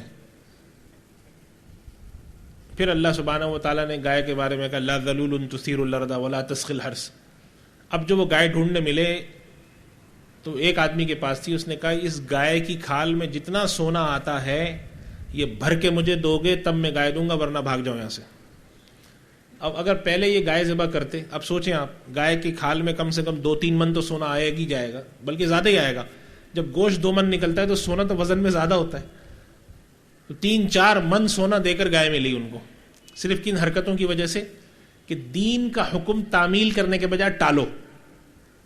اور یہی وجہ ہے کہ اللہ سبحانہ و تعالیٰ نے بھی اور رسول اللہ صلی اللہ علیہ وسلم نے بھی سوال کو بہت زیادہ پسند نہیں فرماتے. اللہ سبحانہ و تعالیٰ نے فرمایا لا تسألوا عن اشیاء ان تبد لکم تسؤکم، ایسی باتیں مت پوچھا کرو کہ جب کھل جائیں تو تمہیں بری لگیں. ایک صحابی نے کھڑے ہو کے پوچھ لیتے اللہ کے رسول میرا باپ کون ہے، تو اللہ تعالیٰ نے منع فرمایا. یعنی مقصود اس کا کیا تھا؟ مقصود یہ نہیں کہ سوال نہ کرو، مقصود یہ کہ جب تعمیل حکم تم ایک کام کی کر سکتے ہو تو پھر اس میں مزید جانے کی ضرورت نہیں ہے. تو تعمیل حکم عبادت ہے، تعمیل حکم عبادت ہے، اس کے اندر اللہ سبحانہ و تعالیٰ نے اس امت پر جو آسانیاں کی ہیں بہت زیادہ کی ہیں. ورنہ اگر اللہ سبحانہ و تعالیٰ یہ ہم پہ فرض کر دیتا کہ ہم قربانی کر کے سمندر میں بہا دیں، قربانی کر کے زمین میں دفن کر دیں، قربانی کر کے اس کے گوشت کو جلا دیں، تو بھی ہم پر فرض ہوتا. لیکن اس وقت کیا کرتے ہم؟ یا اللہ سبحانہ و تعالیٰ فرض کر دیتا کہ بھئی اپنے بیٹا ذبح کرو، جس طرح حضرت ابراہیم علیہ السلام نے قربانی دینے کی کوشش کی تھی. تو اللہ تعالیٰ نے اس امت پہ بلکہ پورے انسانیت پر کسی نبی کے زمانے میں بھی ایسی چیز نہیں رکھی کہ لا یکلف اللہ نفسا الا وسعها کہ انسان اس کو برداشت نہ. لیکن اگر ایک شخص کا تعلق اللہ سے نہ ہو تو اس کو تو یہ بھی برا لگے گا نا کہ میں اپنا سر زمین پہ کیوں لگاتا ہوں. اس کو یہ بھی برا لگے گا یہ خانہ کعبہ کے اگر چکر کیوں کاٹ رہا ہوں بھائی میں، اس کا کیا فائدہ؟ اس سے تو بہتر ہے اپنے علاقے میں گھر میں کر لوں. میں بھائی اللہ تو یہاں پر بھی ہے نا. میں اگر اپنے جس گارڈن میں واک کرنے جاتا ہوں نیت کروں کہ اللہ میں تیری عبادت کے لیے چکر لگا رہا ہوں، تو کیا سعودی عرب میں الگ اللہ ہے؟ تو ایک سوال ہے نا. ہو سکتا ہے آج سے 200 سال بعد لوگ یہ پوچھنے لگیں کہ بھئی کیا ضرورت پڑی ہے کہ میں لاکھوں روپے خرچ کر کے وہاں جاؤں ایک خاص چکر کاٹوں. یہ چکر تو یہاں بھی کاٹ سکتا ہوں. صفا مروہ کی صحیح ایک جگہ سے دوسری جگہ جاؤ، بیچ میں بھاگو، تو یہ کام میں یہاں کر لیتا ہوں. کیا یہاں پر اللہ نہیں ہے؟ اس کا کیا جواب ہوگا؟ اس کا یہی جواب ہوگا کہ تعمیل حکم اصل ہے. اگر ایک آدمی ڈھول بجانا شروع کر دے کہ میں اپنے اللہ کو خوش کر رہا ہوں، اس کے ڈھول بجانے سے اللہ خوش نہیں ہوگا. اس لیے کہ اللہ نے ڈھول بجانے سے اپنی خوشی کے بارے میں کوئی بات ہی نہیں فرمائی، لہذا یہ بے معنی بات ہے. اللہ تعالیٰ نے فرمایا قربانی کرو. میں نے ابھی حدیث آپ کے سامنے جو پڑھی، رسول اللہ صلی اللہ علیہ وسلم ارشاد، اتنی سخت حدیث ہے. آپ صلی اللہ علیہ وسلم فرماتے ہیں من وجد ساعۃ لأن یضحی، جس شخص کے پاس اللہ نے حیثیت دی ہو کہ وہ قربانی کر سکے، فلم یضحی، اور وہ قربانی نہ کرے، تو اس کا ہم سے تعلق نہیں، وہ ہماری عیدگاہ میں بھی نہ آئے. اتنی سخت وعید ہے. من وجد ساعۃ لأن یضحی فلم یضحی فلا یحضر مصلانا، ہماری عیدگاہ نہ آئے. اب عیدگاہ میں کس کو آنے سے روکتے ہیں آپ؟ مسجد میں آپ کسی کو روکتے ہیں آنے سے؟ مسجد اللہ کا گھر ہے، سب آئے. عیدگاہ میں آپ کسی کو روکتے ہیں کہ بھئی تم نہ آؤ؟ صرف اس شخص کو روکا جائے گا عیدگاہ میں جو غیر مسلم ہو، کہ بھئی تم کیوں آ رہے ہو، تمہارا کیا کام؟ اللہ کے رسول فرماتے ہیں کہ ہم سے اس کا کوئی لینا دینا نہیں. اور فرماتے ہیں کہ اگر کوئی شخص حج کی استطاعت رکھتے ہوئے حج نہ کرے، اللہ کو کوئی پرواہ نہیں کہ وہ یہودی مرے نصرانی مرے. یہ کیوں فرمایا؟ یہ اس لیے فرمایا کہ ان عبادات کی اہمیت ہے، ان میں مال خرچ ہوتا ہے، یہ تو اللہ کو معلوم ہے. ایک جگہ جسم خرچ ہوتا ہے، ایک جگہ مال خرچ ہوتا ہے. تو مالی عبادت پر اعتراض صرف وہ کرتا ہے جس کا اپنے رب سے تعلق کمزور ہو. کوئی آدمی اپنی بیوی کو تحفہ دینے پر اگر کوئی اعتراض کرے تو اس کے آگے کھڑا ہو جائے گا بھئی بیوی کو تحفہ دینے پہ تمہیں کیا اعتراض ہے؟ آپ کہیں تم نے بیوی کو تحفہ کیوں دیا؟ تم غریبوں کی مدد کر دیتے، سیلاب زدگان کی. اس کا کیا جواب ہے؟ ایک آدمی سوئٹزرلینڈ جا رہا ہے، آپ اس سے کہیں تم بیوی بچوں کو کیوں سوئٹزرلینڈ لے جاتے ہو؟ بیوی بچوں کو تم کیوں KFC لے جاتے ہو؟ یہ پیسے تم سیلاب زدگان کو دے دو. اس کا کیا جواب ہے؟ اس کا جواب یہی ہے. وہ آدمی یہ جواب دے گا کہ بھائی یہ بھی تو اللہ نے ایک نظام بنایا ہے، ان کے ساتھ بھی تو محبت کا تعلق ہے، ان کے اوپر خرچ کرنا بھی تو ثواب ہے. تو ہم اس کو پھر یہ جواب دیں گے پھر یہ بھی تو اللہ ہی نے کہا تھا کہ عمرہ کرو، حج کرو، قربانی کرو. اور اس قربانی کے بارے میں جو تم کہتے ہو کہ اس قربانی کے فائدے کم ہیں اور اس کا نقصان زیادہ ہے، وہ بالکل باطل ہے وہ بات. اس لیے کہ معاشی سرگرمیاں اس سے وجود میں آ رہی ہیں. 25 کے قریب کام ایسے ہیں جو سارے کے سارے غریب کرتے ہیں اور جس کے فائدے غریبوں کو جاتے ہیں. اس وجہ سے وہ لوگ جو یہ بات اٹھاتے ہیں وہ دھوکہ دیتے ہیں. حضرت علی رضی اللہ تعالیٰ عنہ کے زمانے میں جو خارجی تھے، ایک طبقہ تھا، خارجی کہلاتے تھے. وہ بڑے متقی، عبادت گزار، لیکن وہ معاملات میں اپنی اپچ لڑاتے تھے. تو حضرت علی رضی اللہ تعالیٰ عنہ نے جب ان سے صلح کرنے کے لیے، گفتگو کے لیے صحابہ کو بھیجا کہ بھائی گفتگو کر لیں ہم کسی معاملے پہ، تو انہوں نے قرآن کریم کی آیت پڑھی ان الحکم الا للہ، حکم تو صرف اللہ کا چلے گا. اب بات تو صحیح ہے. حضرت علی رضی اللہ تعالیٰ عنہ نے بڑا تاریخی جملہ فرمایا تھا جو آج تک ہمارے کام آتا ہے. آپ نے فرمایا تھا کلمۃ حق ارید بها الباطل. یہ جملہ صحیح ہے، ایک ایسا صحیح جملہ بولا گیا ہے جس سے مقصود غلط بات ہے. جملہ تو صحیح ہے ان الحکم الا للہ، لیکن اس وقت تمہارا مقصود اس سے صحیح نہیں ہے. یہ اللہ ہی کا تو اللہ نے تو حکم دیا ہے کہ جب دو آدمیوں میں لڑائی ہے تو دو بیٹھ کے صلح کریں. اب جب ہم تم سے صلح کرنے آ رہے ہیں تم کہہ رہے ہو ہم صلح نہیں کریں گے, ہم تو اللہ کی بات پہ چلیں گے, ان الحکم الا للہ. تو یہ بالکل وہی بات ہے کہ اللہ نے غریبوں کی مدد کرنے کو کہا ہے بھائی, تو آپ عمرے پہ جانے کا بجائے یہ پیسے غریبوں کو دے دیں. جو آدمی آپ سے یہ بات کرے آپ اس کو یہ کہیں کہ بھائی تم اتنی اچھی گاڑی میں کیوں بیٹھے ہو, یہ گاڑی تم بیچو, یہ پیسے غریبوں کو, تو کیا تم رکشے پہ آنا جانا نہیں کر سکتے؟ یہ اتنا بڑا گھر بنا کے کیوں بیٹھے ہو, بیچو اس کو, چھوٹے گھر میں چلے جاؤ. 500 گز کا گھر بنایا ہوا ہے بھائی, 100 گز کے گھر میں بھی رہتے ہیں لوگ. بیوی بچوں کو لے کے تم ادھر ادھر جاتے ہو, 10 جگہ گھومنے پھرنے جاتے ہو, 10 جگہ تفریح کراتے ہو, اپنے بچوں کو اچھے اسکول میں داخل کرایا ہوا ہے, 5-5 10 ہزار فیس دیتے ہو, ان کو نکال کے غریب اسکول میں داخل کراؤ. وہ بات کرنا جو انسانی فطرت کے خلاف ہے, وہ بات کرنے والا آدمی یا تو بہت بے وقوف ہوتا ہے اس لیے کہ اس میں سمجھ نہیں ہوتی, یا تو وہ بہت بے وقوف ہوتا ہے, یا اس شخص کے نفس کے اندر حد سے زیادہ خباثت ہوتی ہے, یا تو اکثر لوگ تو بے وقوف ہیں, سمجھتے ہی نہیں اس بات کو کہ اللہ کا حکم ہے, اس کو ان باتوں سے نہیں ٹالا جائے گا. تو قربانی ہو, حج ہو, عمرہ ہو, یہ مالی عبادات ہے, اور جس طریقے سے ہمارا اپنی بیوی بچوں پہ مال خرچ کرنا ضروری ہے, اس سے زیادہ ضروری ہے کہ ہم اللہ کے حق کو ادا کرنے پہ مال خرچ کریں. یہ اللہ کی مہربانی ہے کہ اللہ نے ہم کو یہ کہہ دیا کہ بھائی دیکھو, للہ علی الناس حج البیت, لوگوں پر اللہ کا حق ہے کہ وہ اس کے گھر کا ارادہ کر کے حج کرنے آئیں. اللہ نے آ کے مہربانی کر کے یہ فرما دیا من استطاع الیہ سبیلا, جو آنے کی حیثیت رکھتا. علماء نے اس کی درجہ کیا لکھا ہے, وہ شخص حج پہ جائے جو حج پہ جانے آنے کا خرچہ اور اپنی عدم موجودگی میں اپنی فیملی کا خرچہ اس کے پاس ہو. ورنہ یہ بھی تو ہو سکتا تھا کہ بھائی سب کام چھوڑو, گھر بعد میں بنانا, شادی بیاہ بعد میں کرنا, پہلے حج کرو. کیا کر لیتے؟ کچھ نہیں کر سکتے تھے, ماننا پڑتا ہمیں. اللہ کا تو بڑا ایک متوازن نظام ہے. یہ تو کہیں پہ اللہ سبحانہ و تعالیٰ نے نہیں فرمایا کہ تم 2 لاکھ روپے کی قربانی کرو. قربانی کے بارے میں فرما دیا. اب آج کل ہلکی سے ہلکی قربانی یہ ہوتی کہ آپ حصہ ڈال لیں, اللہ آپ کو حیثیت زیادہ کریں. لیکن رسول اللہ صلی اللہ علیہ وسلم نے ارشاد فرمایا کہ اپنے جانور جو ہے نا خوب اچھے اور خوب موٹے جانور قربان کیا کرو, اس لیے کہ یہ پل صراط پہ تمہاری سواری بنیں گے. اس کا مطلب کیا نکلا؟ اس کا مطلب یہ نکلا کہ قربانی کو خوش دلی سے کرنا, خوش دلی سے کرنا, اللہ کی رضا کے خیال سے کرنا, یہ عبادت ہے. یہ بات بھی ظاہر ہے, یہ تو سب کو معلوم ہے کہ اگر کسی آدمی نے اس لیے قربانی کی بھئی میرے پاس جتنا بڑا جانور ہے پوری گلی میں اتنا بڑا جانور نہیں, تو اس کی بات قربانی تو بیکار ہو گئی نا. اس کا مطلب یہ ہوا کہ اس کے دل میں اللہ کے بجائے بندوں کو دکھانا ہے. وہ تو خیر سب کو معلوم ہے مسئلہ. اس چیز کا خیال کریں کہ میرے اللہ تیرا مجھ پر حکم, قربانی کا حکم تھا, میری استطاعت تھی, یہ محض میں تیری رضا کے لیے قربانی کر رہا ہوں. تو یہ بھی تو ایک حق ہے. لہٰذا وہ لوگ جو یہ گمراہ کن تصور پھیلاتے ہیں کہ قربانی کو موقوف کر دیا جائے, ہمارے یہاں بعض بڑے لوگوں نے بھی تھا, اللہ تعالیٰ مغفرت فرمائے, حکیم سعید صاحب شہید, انہوں نے بھی ایک آدھ دفعہ بیان دیا تھا. یہ بڑے نیک آدمی تھے اور بہت محب وطن تھے, لیکن غلطی تو بڑے آدمی سے بھی ہو جاتی ہے. حکیم سعید صاحب شہید کی اس بات کو علماء کرام نے رد کر دیا تھا.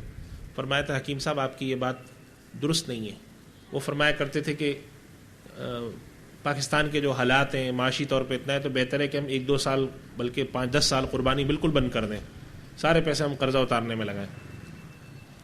تو اگر ہم 10 سال پہلے فرض کریں ہم نے 1990 میں قربانی کرنا بند کی ہوتی تو آج تک کیا ہمارا قرض اتر جاتا؟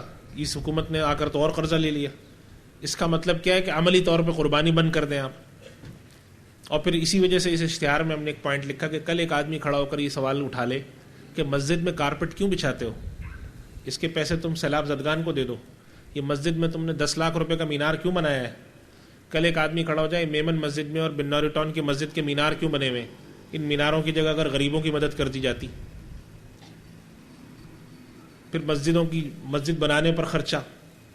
پھر یہ کل سوال کھڑا ہو جائے گا بھی حرم شریف پر لاکھوں, اس وقت جو سعودی عرب میں شاہ عبداللہ نے جو حرم شریف کی توسیع کا پلان بنایا ہے وہ کتنے اربوں ریال کا پلان ہے, اربوں ریال خرچ کرتے ہیں. بھئی یہ پیسے امت پہ لگا دیں تو غریب سے امیر ہو جائے, امیر سے غریب. تو کہاں جا کے رکنا ہے ہمیں؟ کوئی تو حد ہوگی نا. پھر مسجدوں پر آتا ہے نمبر آئے گا, اس کے بعد آہستہ آہستہ آہستہ بچے گا کیا؟ حالانکہ حج میں اور عمرے میں عجیب بات رسول اللہ صلی اللہ علیہ وسلم نے ارشاد فرمائی ہے. آپ صلی اللہ علیہ وسلم فرماتے ہیں حج عمرے کرتے رہو, اس لیے کہ یہ گناہوں کو دور کرتے ہیں اور فقر کو دور کرتے ہیں. حج اور عمرے کرنے سے انسان کے رزق میں کچھ کشائش ہوتی. علماء نے لکھا ہے کہ جب انسان حج عمرہ کرتا ہے تو اس کے رزق میں اللہ فراخی دیتا ہے. اب اگر کسی آدمی کا اللہ پہ ایمان ہو اور اس کو برکت پر ایمان ہو نا, کہ برکت ایک چیز ہوتی ہے, تو وہ اس کو جو سمجھ میں آئے گا. لیکن جس شخص کا برکت پہ ایمان ہی نہ ہو, اس کی سمجھ میں کیا آئے گا بھائی برکت کیا ہوتی ہے. برکت تو میں ایسے لوگوں سے ملا ہوں, ہمارے ایک صاحب تھے, اللہ ان کی مغفرت فرمائے, دنیا سے چلے گئے. آخر تک ان کے معاشی حالات خراب تھے, ہندوستان سے ہجرت کر کے آئے تھے. کہتے تھے میرے وہاں بڑی جائیداد تھی, لیکن مجھ سے وہ خود کہنے لگے کہ میں یہاں پر آ کے فقیر رہا, لیکن اللہ نے میرا کوئی کام روکا نہیں. میری 4 بیٹیاں تھیں, سب کی شادیاں ہو گئیں, میں بالکل فارغ البال بیٹھا ہوں, کبھی میں نے حرام نہیں کمایا. وہ کہتے تھے مجھے برکت کا تصور پتہ ہے, برکت کیا ہوتی ہے, کہ کیسے اللہ تعالیٰ گزارا کراتا ہے. اب ایک آدمی برکت پہ ایمان نہ رکھے تو اس کو کیا سمجھ میں آئے گا برکت کیا ہوتی ہے. اس وجہ سے اپنے بچوں میں ان سب میں اس ایمان کے داخل کرنے کی ضرورت ہے کہ یہ فکر جو کی جاتی ہے کہ حج اور عمرہ اور قربانی معاشی طور پہ غلط مفید نہیں ہے. پہلی بات تو یہی غلط ہے, میں ثابت آپ کو کر چکا ہوں کہ معیشت میں ان اعمال کی وجہ سے امیر طبقے اور صاحب حیثیت طبقے سے کروڑوں اربوں روپے نکل کر اس طبقے میں آتے ہیں جو طبقہ غریب مستحق تو نہیں ہے, لیکن وہ کہلاتا ہے, وہ لوگ کہلاتے ہیں کہ جن کے بارے میں کہا جاتا ہے جو اپنا بریڈ اینڈ بٹر یعنی صرف کھانا کما سکتے, یہ اس طبقے میں آ کر یہ پیسہ جاتا ہے. اور یہ پیسہ اس طبقے میں جانے کا کوئی اور طریقہ نہیں ہے. میں نے آپ کو بتایا تھا نا, جیسے ایک آدمی بکری پالتا ہے, وہ زیادہ سے زیادہ اس کی بکری بکنے کے امکان کب ہے؟ قربانی کے زمانے میں زیادہ ہے. آپ جائیں, آپ سب لوگ قربانی کے جانور لینے جائیں گے, آپ خاص طور پہ اس نیت سے دیکھیے گا کہ وہاں پر قربانی, یہ میں نہیں کہتا کہ قربانی کے جانور بیچنے والے سارے ہی لوگ مستحق ہوتے ہیں, غریب ہوتے ہیں. بہت بڑے بڑے کمپنیاں بھی ہیں جو فارم ہاؤس والے بھی ہیں, لیکن آپ کو بہت غریب لوگ بھی نظر آئیں گے. چارے کا کام کرنے والے, بغدے کا کام کر رہے, سب لوگ طبقہ آپ دیکھیں غریب ہے. تو معاشی طور پہ بھی مفید ہے. کنزمپشن اکانومی کا جو تصور ہے اس کے تحت آپ کا بہت بڑا ایک کنزمپشن کی ایکٹیویٹی ہوتی ہے معاشرے میں, اور یہ معاشرے میں 1-1.5 مہینے میں اربوں روپیہ ایک مخصوص طبقے سے نکل کر غریب طبقے میں آ جاتا ہے. پھر اس سے مستحقین کی مدد بھی ہوتی ہے, جو اب اللہ تعالیٰ کا حکم ہے کہ قربانی کے جانور کا ایک حصہ آپ جو ہیں وہ 3 حصے کر کے ایک حصہ مستحقین کو دیں, غریبوں میں بانٹیں, ایک حصہ اپنے استعمال میں رکھیں, ایک رشتہ داروں کو دیں. اس کے طریقے سے بھی غریبوں کی مدد ہوتی ہے, کھالوں کے ذریعے سے بھی غریبوں کی مدد ہوتی ہے. تو یعنی قربانی معاشی سرگرمیاں بھی پیدا کرتی ہے اور صدقات خیرات کے تصور بھی پیدا کرتی ہے. کروڑوں روپے کی کھالیں جو آپ مدارس کو دیتے ہیں, اب جو ستار ایجی صاحب کو جاتی ہیں جو ہے, اب تو خیر اس میں کچھ سیاسی بھی شروع ہو گئی ہے, وہ ایک الگ موضوع ہے, وہ تو ہمارے نظام کی خرابی ہے. لیکن بنیادی طور پہ یہ کروڑوں روپے کی جو اربوں روپے کی کھالیں ہیں یہ مستحقین کے طبقے میں جاتی ہیں. اور کتنے ایسے ادارے ہیں کہ جو قربانی کے کھال کے ذریعے پیسہ جمع کر کے اپنے 6-6, 8-8 مہینے کا خرچہ نکالتے ہیں. ویسے تو ان کو کوئی ڈونیشن نہیں ملتی اتنی.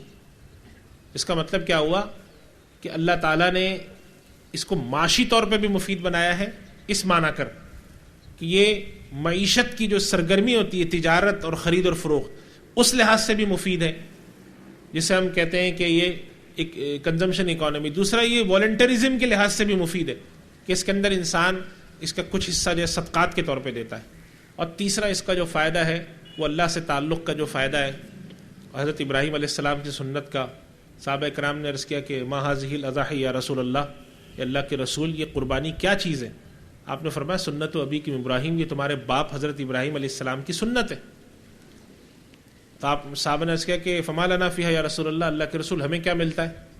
آپ نے فرمایا ہر بال کے بدلے میں ایک نیکی ملتی ہے. اب اگر آپ نے جانور کے بال کس نے گن رکھے؟ ہزاروں لاکھوں کی تعداد میں ہوتے ہیں. ہر سال آپ ایک جانور قربان کرتے ہیں, 2 کرتے ہیں, آپ کے نیکی میں اضافہ ہوتا. تو اب اگر آخرت پر یقین ہو, اللہ کے آگے کامیابی کی کوئی توقع, تب تو آدمی یہ سب کرے گا. اللہ کو نہیں مانے کوئی, آخرت کا تصور نہ ہو,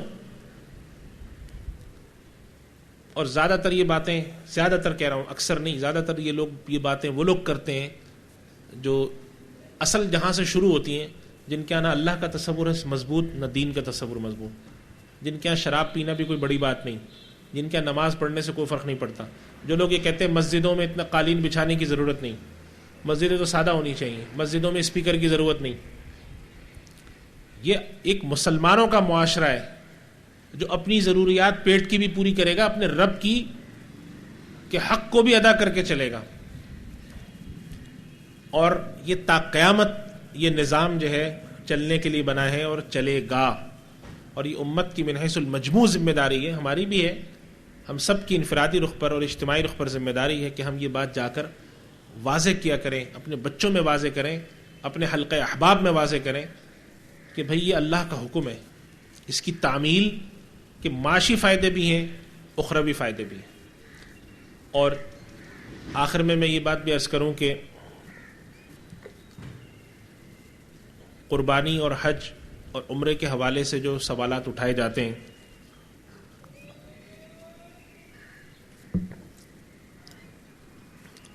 اصل میں تو دین پر حملہ مقصد ہوتا ہے، اصل مقصد ہوتا ہے دین پر حملہ. لیکن دین پر حملہ کرنا تو آسان نہیں ہے. کوئی آدمی یہ تو نہیں کہہ سکتا اللہ کو نہ مانو، نعوذ باللہ رسول اللہ صلی اللہ علیہ وسلم کو نہ مانو. تو اس طریقے سے حملہ کیا جاتا ہے، عبادات کو ٹارگٹ کر کے. پہلے مالی عبادات کو ٹارگٹ کیا، پھر توہین رسالت کے مسئلے کو ٹارگٹ کیا، پھر آ کے اس کے اندر شادی بیاہ کے مسئلے کو ٹارگٹ کرتے ہیں، پھر طلاق کے مسئلے کو، پھر مرد اور عورت کے اختلاط کو. اس طرح کی چیزیں جو ہے نا باریک باریک امت میں چھوڑ کر مقصود کیا ہے، اس امت کا اپنے اللہ سے تعلق آہستہ آہستہ کم کیا جائے. ایک وقت آیا کہ لوگوں سے آپ جب کہیں نا کہ قربانی کرو تو لوگ کہیں جی قربانی نہیں کریں گے، ہم غریبوں کی مدد کریں گے. تو سوال یہ پیدا ہوا کہ جب آپ قربانی کو موقوف کریں گے تو مجھ سے ایک آدمی اگر یہ پوچھے کہ آپ 5 وقت کی نماز پڑھنے جو مسجد میں جاتے ہیں تو کم سے کم آپ اپنے اوقات میں سے 1.5 گھنٹہ، کم از کم نہیں تو 2 گھنٹے آپ اپنے اس کام میں لگاتے ہیں. تو اگر آپ 8 گھنٹے سوتے ہیں اور 2 گھنٹے اس کام میں لگاتے ہیں، اس کا مطلب ہے 10 گھنٹے آپ کوئی کام نہیں کرتے، سوتے ہیں اور نماز پڑھتے ہیں. تو اگر معاشرے کے لوگ، سارے لوگ نماز چھوڑ دیں تو 2 گھنٹے سے کتنا کام زیادہ بڑھ جائے. ہو سکتا ہے کل یہ بات بھی کرنے شروع ہو جائیں لوگ نے کہ بھئی یہ تو جسے ہم اکنامکس میں کہتے ہیں نا کہ یہ تو پروڈکٹیوٹی میں ڈکلائن ہے، اگر ہم اس کو بڑھا دیں 2 گھنٹے ہر سب تو کتنا فائدہ ہو جائے. تو ہر چیز کو مادی رخ پر پیرامیٹر پہ پرکھنے کا جو بنیادی مقصد ہے وہ دین پر حملہ، اللہ سے تعلق کمزور کرنا. اور آپ یہ بات یاد رکھیے، انسان کے اندر بغاوت یا اللہ سے دوری جبھی آتی جب اس کا تعلق آخرت پر، اس کا ایمان آخرت پہ کمزور ہو اور اللہ سے محبت کم ہو. ورنہ آپ دیکھیں کہ بہت سے لوگ آپ میں سے اللہ تعالیٰ توفیق دیتا ہے حج عمرے پہ جاتے ہیں، ایک بوڑھا ضعیف آدمی ہے، چل نہیں سکتے، آپ دیکھتے ہیں وہاں جا کر وہ خود عمرہ کرتے ہیں اور خود صحیح کرتے ہیں. وہ کیا چیز ہوتی ہے؟ اللہ سے محبت ہے نا جو ان کو یہ کام کرانے پہ مجبور کر رہی ہے، تکلیف اٹھانے پر. یہ محبت جب کمزور ہو جائے گی تو پھر انسان کو ہر چیز کھلنے لگے گی. اسی وجہ سے بیٹا اگر کوئی چیز مانگتا ہے، بیٹی کوئی چیز مانگتی ہے، انسان کے اوپر بوجھ نہیں ہوتا، لیکن کوئی دوسرا مانگتا ہے بوجھ ہوتا ہے. وجہ کیا ہے؟ محبت. اگر اللہ سے محبت آپ کی مضبوط ہوگی تو آپ کو مسجد پہ خرچ کرنے میں سکون ملے گا، اس کی عبادت کرنے میں راحت ملے گی، قربانی پہ خرچ کرنے میں آپ کو راحت ملے گی. اور اگر اللہ سے محبت کم ہوگی تو آپ یہ کہیں گے کہ بھئی یہ مسجد کیوں بنی ہے، یہ مینار کیوں بنا ہے، یہ قربانی پر ہم بکرے پر اتنا خرچہ کیوں کریں، یہ فلاں کام کیوں کریں، عمرہ کرنے کے لیے لاکھوں روپے خرچ کر کے وہاں کیوں جائیں، خانہ کعبہ کے گرد ہمیں گھومنا ہے، اس کے بجائے ہم ایسا کیوں نہ کر لیں کہ ہر ملک اپنے یہاں پر ایک بڑی مسجد بنائے، اس کے بیچ میں خانہ کعبہ کی ایک شبیہ بنا لے، وہیں پر لوگ گھوم جایا کریں، غریبوں کی مدد کر دیں. یہ ساری باتیں صحیح ہیں نا، اس میں پھر فرض کیا ہے؟ جب ہم قربانی روک سکتے ہیں تو عمرہ بھی روکیں، پھر حج بھی روکیں، پھر نماز بھی روکیں. تو آخر میں کیا کریں؟ ساری چیزیں لپیٹ کے رکھ دیں اور ہم منکرین اور مرتدین بن جائیں. تو یہ تو نہ کبھی ہو سکتا ہے نہ کبھی ہوگا. اس وجہ سے میں قرآن کریم کی ایک آیت پڑھ رہا تھا تو میں آپ کے سامنے عرض کرتا ہوں کہ اللہ سبحانہ و تعالیٰ نے ارشاد فرمایا ان الذین کفروا ينفقون اموالهم ليصدوا عن سبیل اللہ. یہ جو کافر ہیں یہ مجھے NGO پر خیال آیا. اللہ سبحانہ تعالیٰ فرماتے ہیں کہ یہ جو کفار ہیں یہ پیسے خرچ کرتے ہیں تاکہ لوگوں کو اللہ کی راہ سے روکیں. مجھے خیال آیا یہ بڑی بڑی NGO بناتے ہیں جس کے اندر وہ عورتوں مرد کے اختلاط کی باتیں کرتے ہیں. صرف کس لیے بنائی جاتی ہیں چیزیں؟ ساری NGOز ایسی نہیں ہیں, اچھی بھی ہیں, لیکن بہت سی NGOز کے مقاصد بنانے کے لوگوں کو دین سے روکا جائے. تو اللہ سبحانہ و تعالیٰ نے یہ تو بہت پہلے بتا دیا ہمیں کہ لوگ مال خرچ کریں گے اللہ کی راہ سے روکنے کے لیے. رسول اللہ صلی اللہ علیہ وسلم کی حیات میں بڑے بڑے جو مشرکین مکہ تھے کرتے تھے, کعب بن اشرف اور ان جیسے جو بڑے بڑے جو رؤسائے قریش تھے اور رؤسائے یہود تھے وہ کرتے تھے. لیکن اللہ سبحانہ و تعالیٰ نے آگے کیا عجیب بات ارشاد فرمائی جس سے مجھے ذہن کو ایک اطمینان ہوا. اللہ تعالیٰ فرماتے ہیں فَسَيُنْفِقُونَهَا ثُمَّ تَكُونُ عَلَيْهِمْ حَسْرَةً ثُمَّ يُغْلَبُونَ.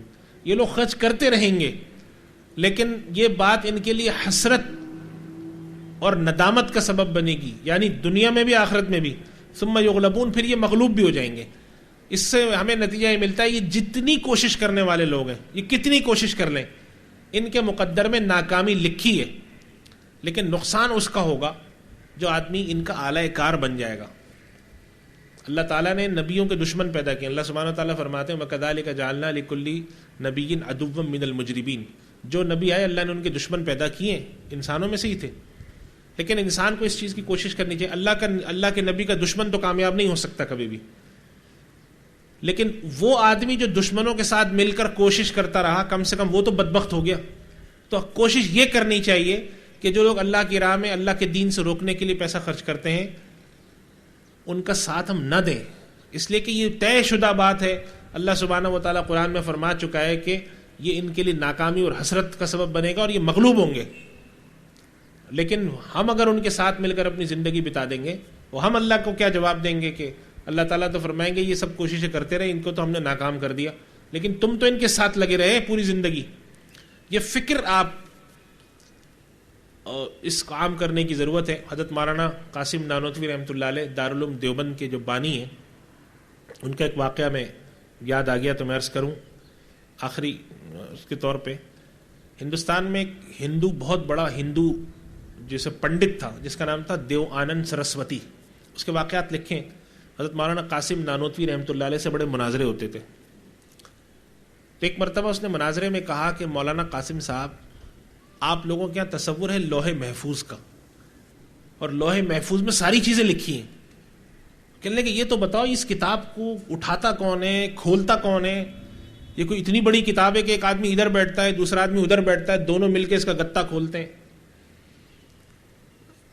بہت مذاق اس نے اڑایا, لیکن ان حضرات کا ایمان تھا. انہوں نے کہا بھائی ہمیں سمجھ میں آئے یا نہ آئے ہمارا ایمان ہے کہ لوح محفوظ ہے.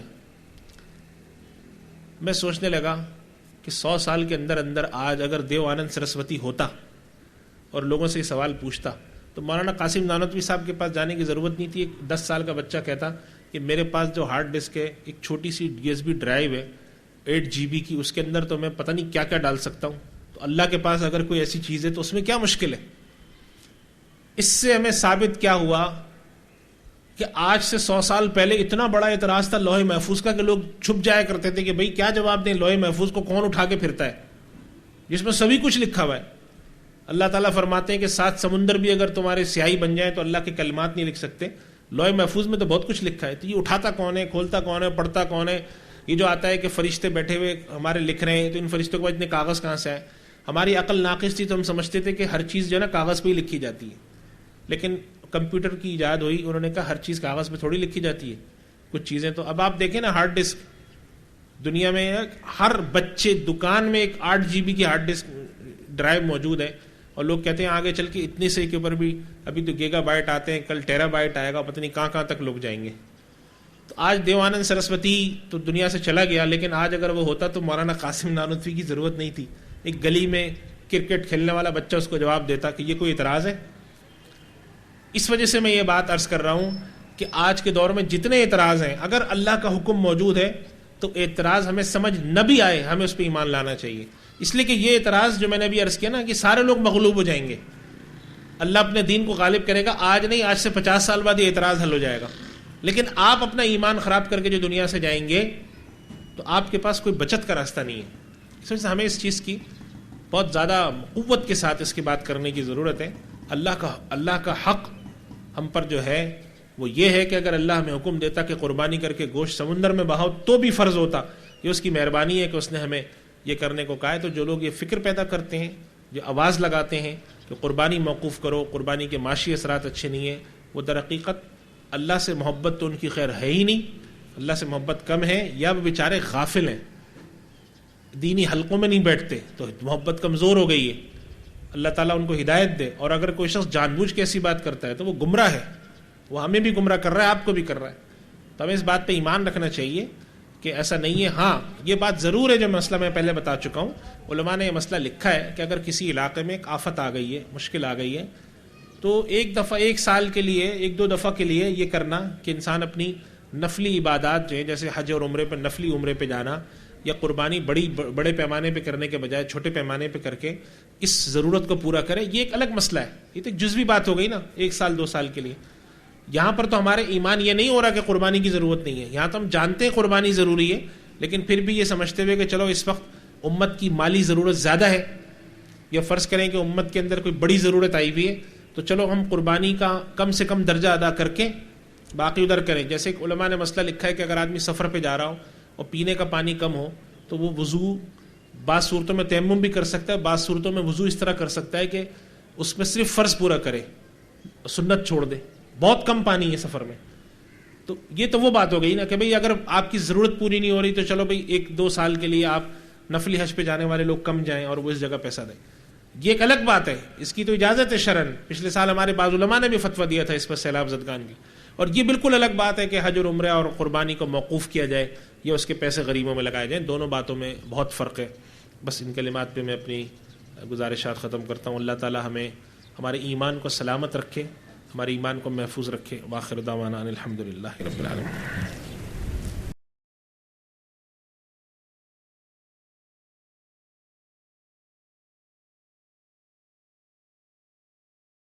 اللہ. یہ تھے حضرت مفتی ارشاد احمد. کچھ اعلانات ہیں وہ سن لیں اور پھر انشاءاللہ اس کے بعد ہم دعا کرتے ہیں.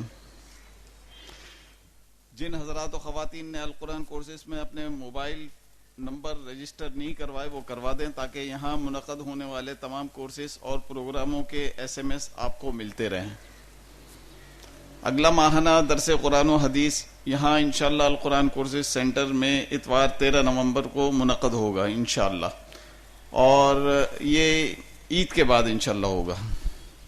تیسرا اہم اعلان یہ ہے کہ القرآن کورسز کے تحت اسکولز، کالجز اور یونیورسٹیز کی طالبات کے لیے بالخصوص اور خواتین کے لیے بالعموم شہر کے 80 مراکز میں دین کی بنیادی تعلیمات کی سہمائی، ششماہی اور ایک سالہ کلاسز بعنوان القرآن کورسز 20 نومبر سے شروع کی جا رہی ہیں.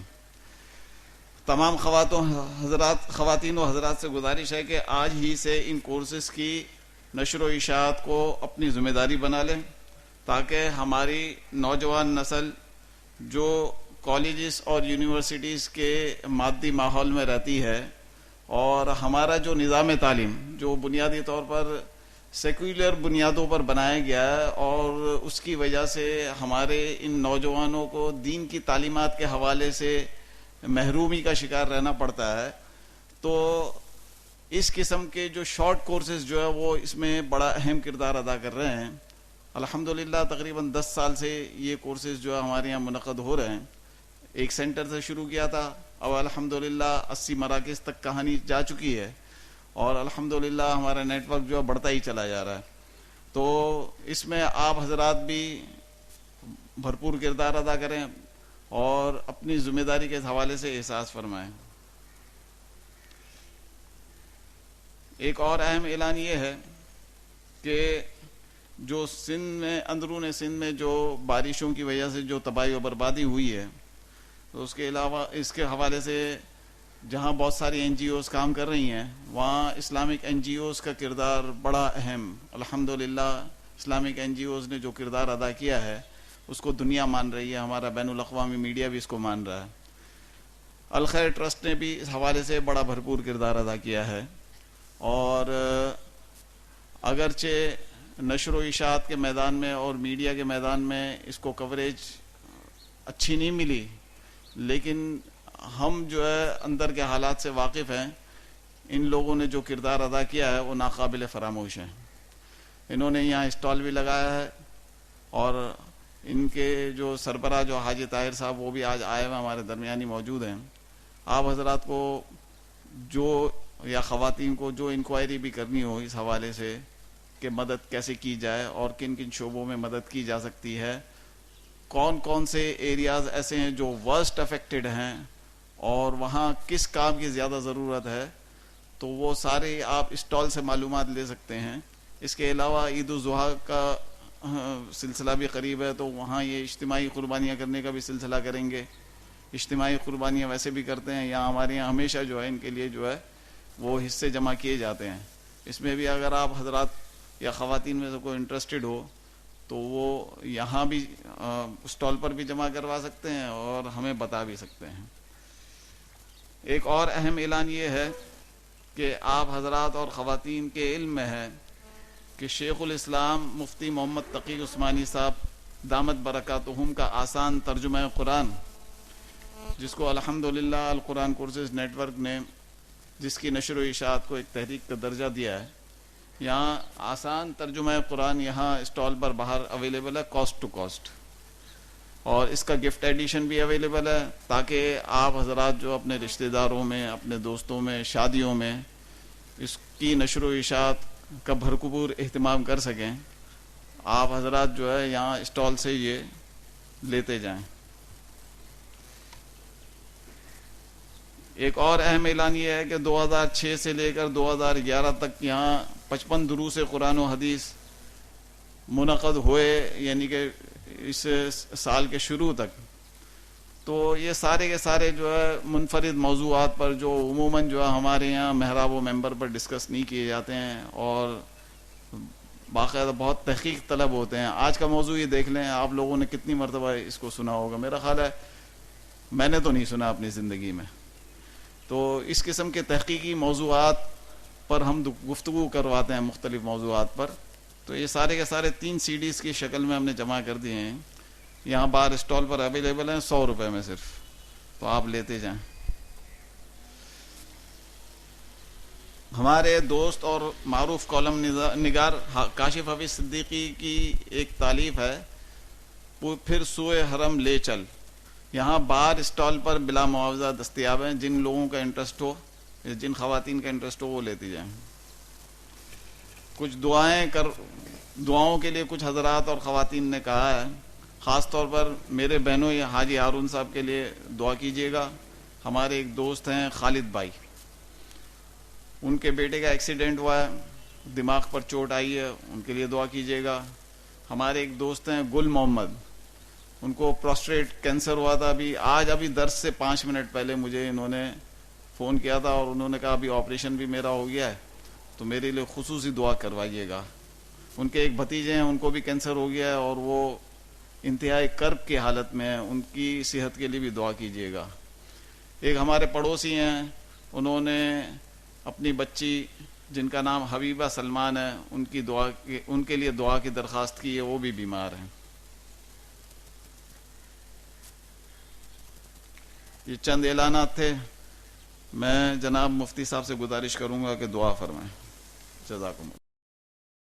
بسم اللہ الرحمن الرحیم. الحمدللہ رب العالمین والصلاة والسلام علی رسولہ الکریم وعلی آلہ واصحابہ اجمعین. اے اللہ, جو کچھ بھی کہا گیا اور سنا گیا اس کو قبول فرما, جو اس میں خطا ہو گئی ہو اپنے فضل و کرم سے معاف فرما. اے اللہ, ہم سب کے ایمان کی حفاظت فرما. جو اس وقت ایمان کے خلاف, عقیدے کے خلاف مختلف ہماری اولادوں کو, ہمارے بھائیوں کو, بہنوں کو, سب کو اور اہل ایمان کو اس سے محفوظ فرما. اے اللہ, جو تیرے دشمن تیرے دین کے خلاف ہر طریقے سے فکری رخ پر, عملی رخ پر کوششیں کر رہے ہیں, اللہ ان کی کوششوں کو ناکام کر ہمارے ایمان کو مضبوط فرما. جن جن لوگوں کی دعاؤں کے لیے الطاف بھائی نے یہاں پر نام ان کے پڑھے ہیں, اللہ تعالیٰ ہم ان کی صحت کے لیے, ان کی حاجات کے لیے تجھ سے دعا کرتے ہیں. ان کی حاجتیں پوری فرما, ان کو صحتیں عطا فرما. ہم سب لوگ صاحب حاجات ہیں, اللہ ہماری جائز حاجات پوری فرما. جو لوگ حج پر گئے ہیں ان کو خیر عافیت سے لے جا. اور ان کا حج خیر عافیت سے پورا کر کے ان کو عافیت کے ساتھ گھر واپس لا. جو لوگ جانے والے ہیں ان کے بھی معاملات میں آسانیاں پیدا فرما. قربانیاں کرنے والوں کی قربانیاں قبول فرما. جو لوگ پریشان حال ہیں، سیلاب زدگان ہیں، اس طرح کے جو لوگ ہیں، اللہ ان کی غیب سے مدد فرما. اور جو لوگ ان کی مدد میں لگے ہیں، اللہ ان کے لیے سہولتیں پیدا فرما اور دنیا اور آخرت میں ان کو اجر عطا فرما. ہمارے ملک کی حفاظت فرما. ہمارے شہر میں جو بد امنی پھیلی ہوئی ہے اللہ تعالیٰ اس کو مزید کم کر. اور جو لوگ اغوا ہوتے ہیں اور جو لوگ پریشان حال ہیں اللہ ان کی مدد فرما. ہم سب کی جان مال عزت آبرو کی حفاظت فرما. ہمیں ایمان پر قائم رکھ اور ہمارا ایمان پہ خاتمہ فرما. ربنا تقبل منا انك انت السميع العليم وتب علينا انك انت التواب الرحيم وصلى الله تعالى على خير خلقه سيدنا مولانا محمد وعلى اله واصحابه اجمعين برحمتك.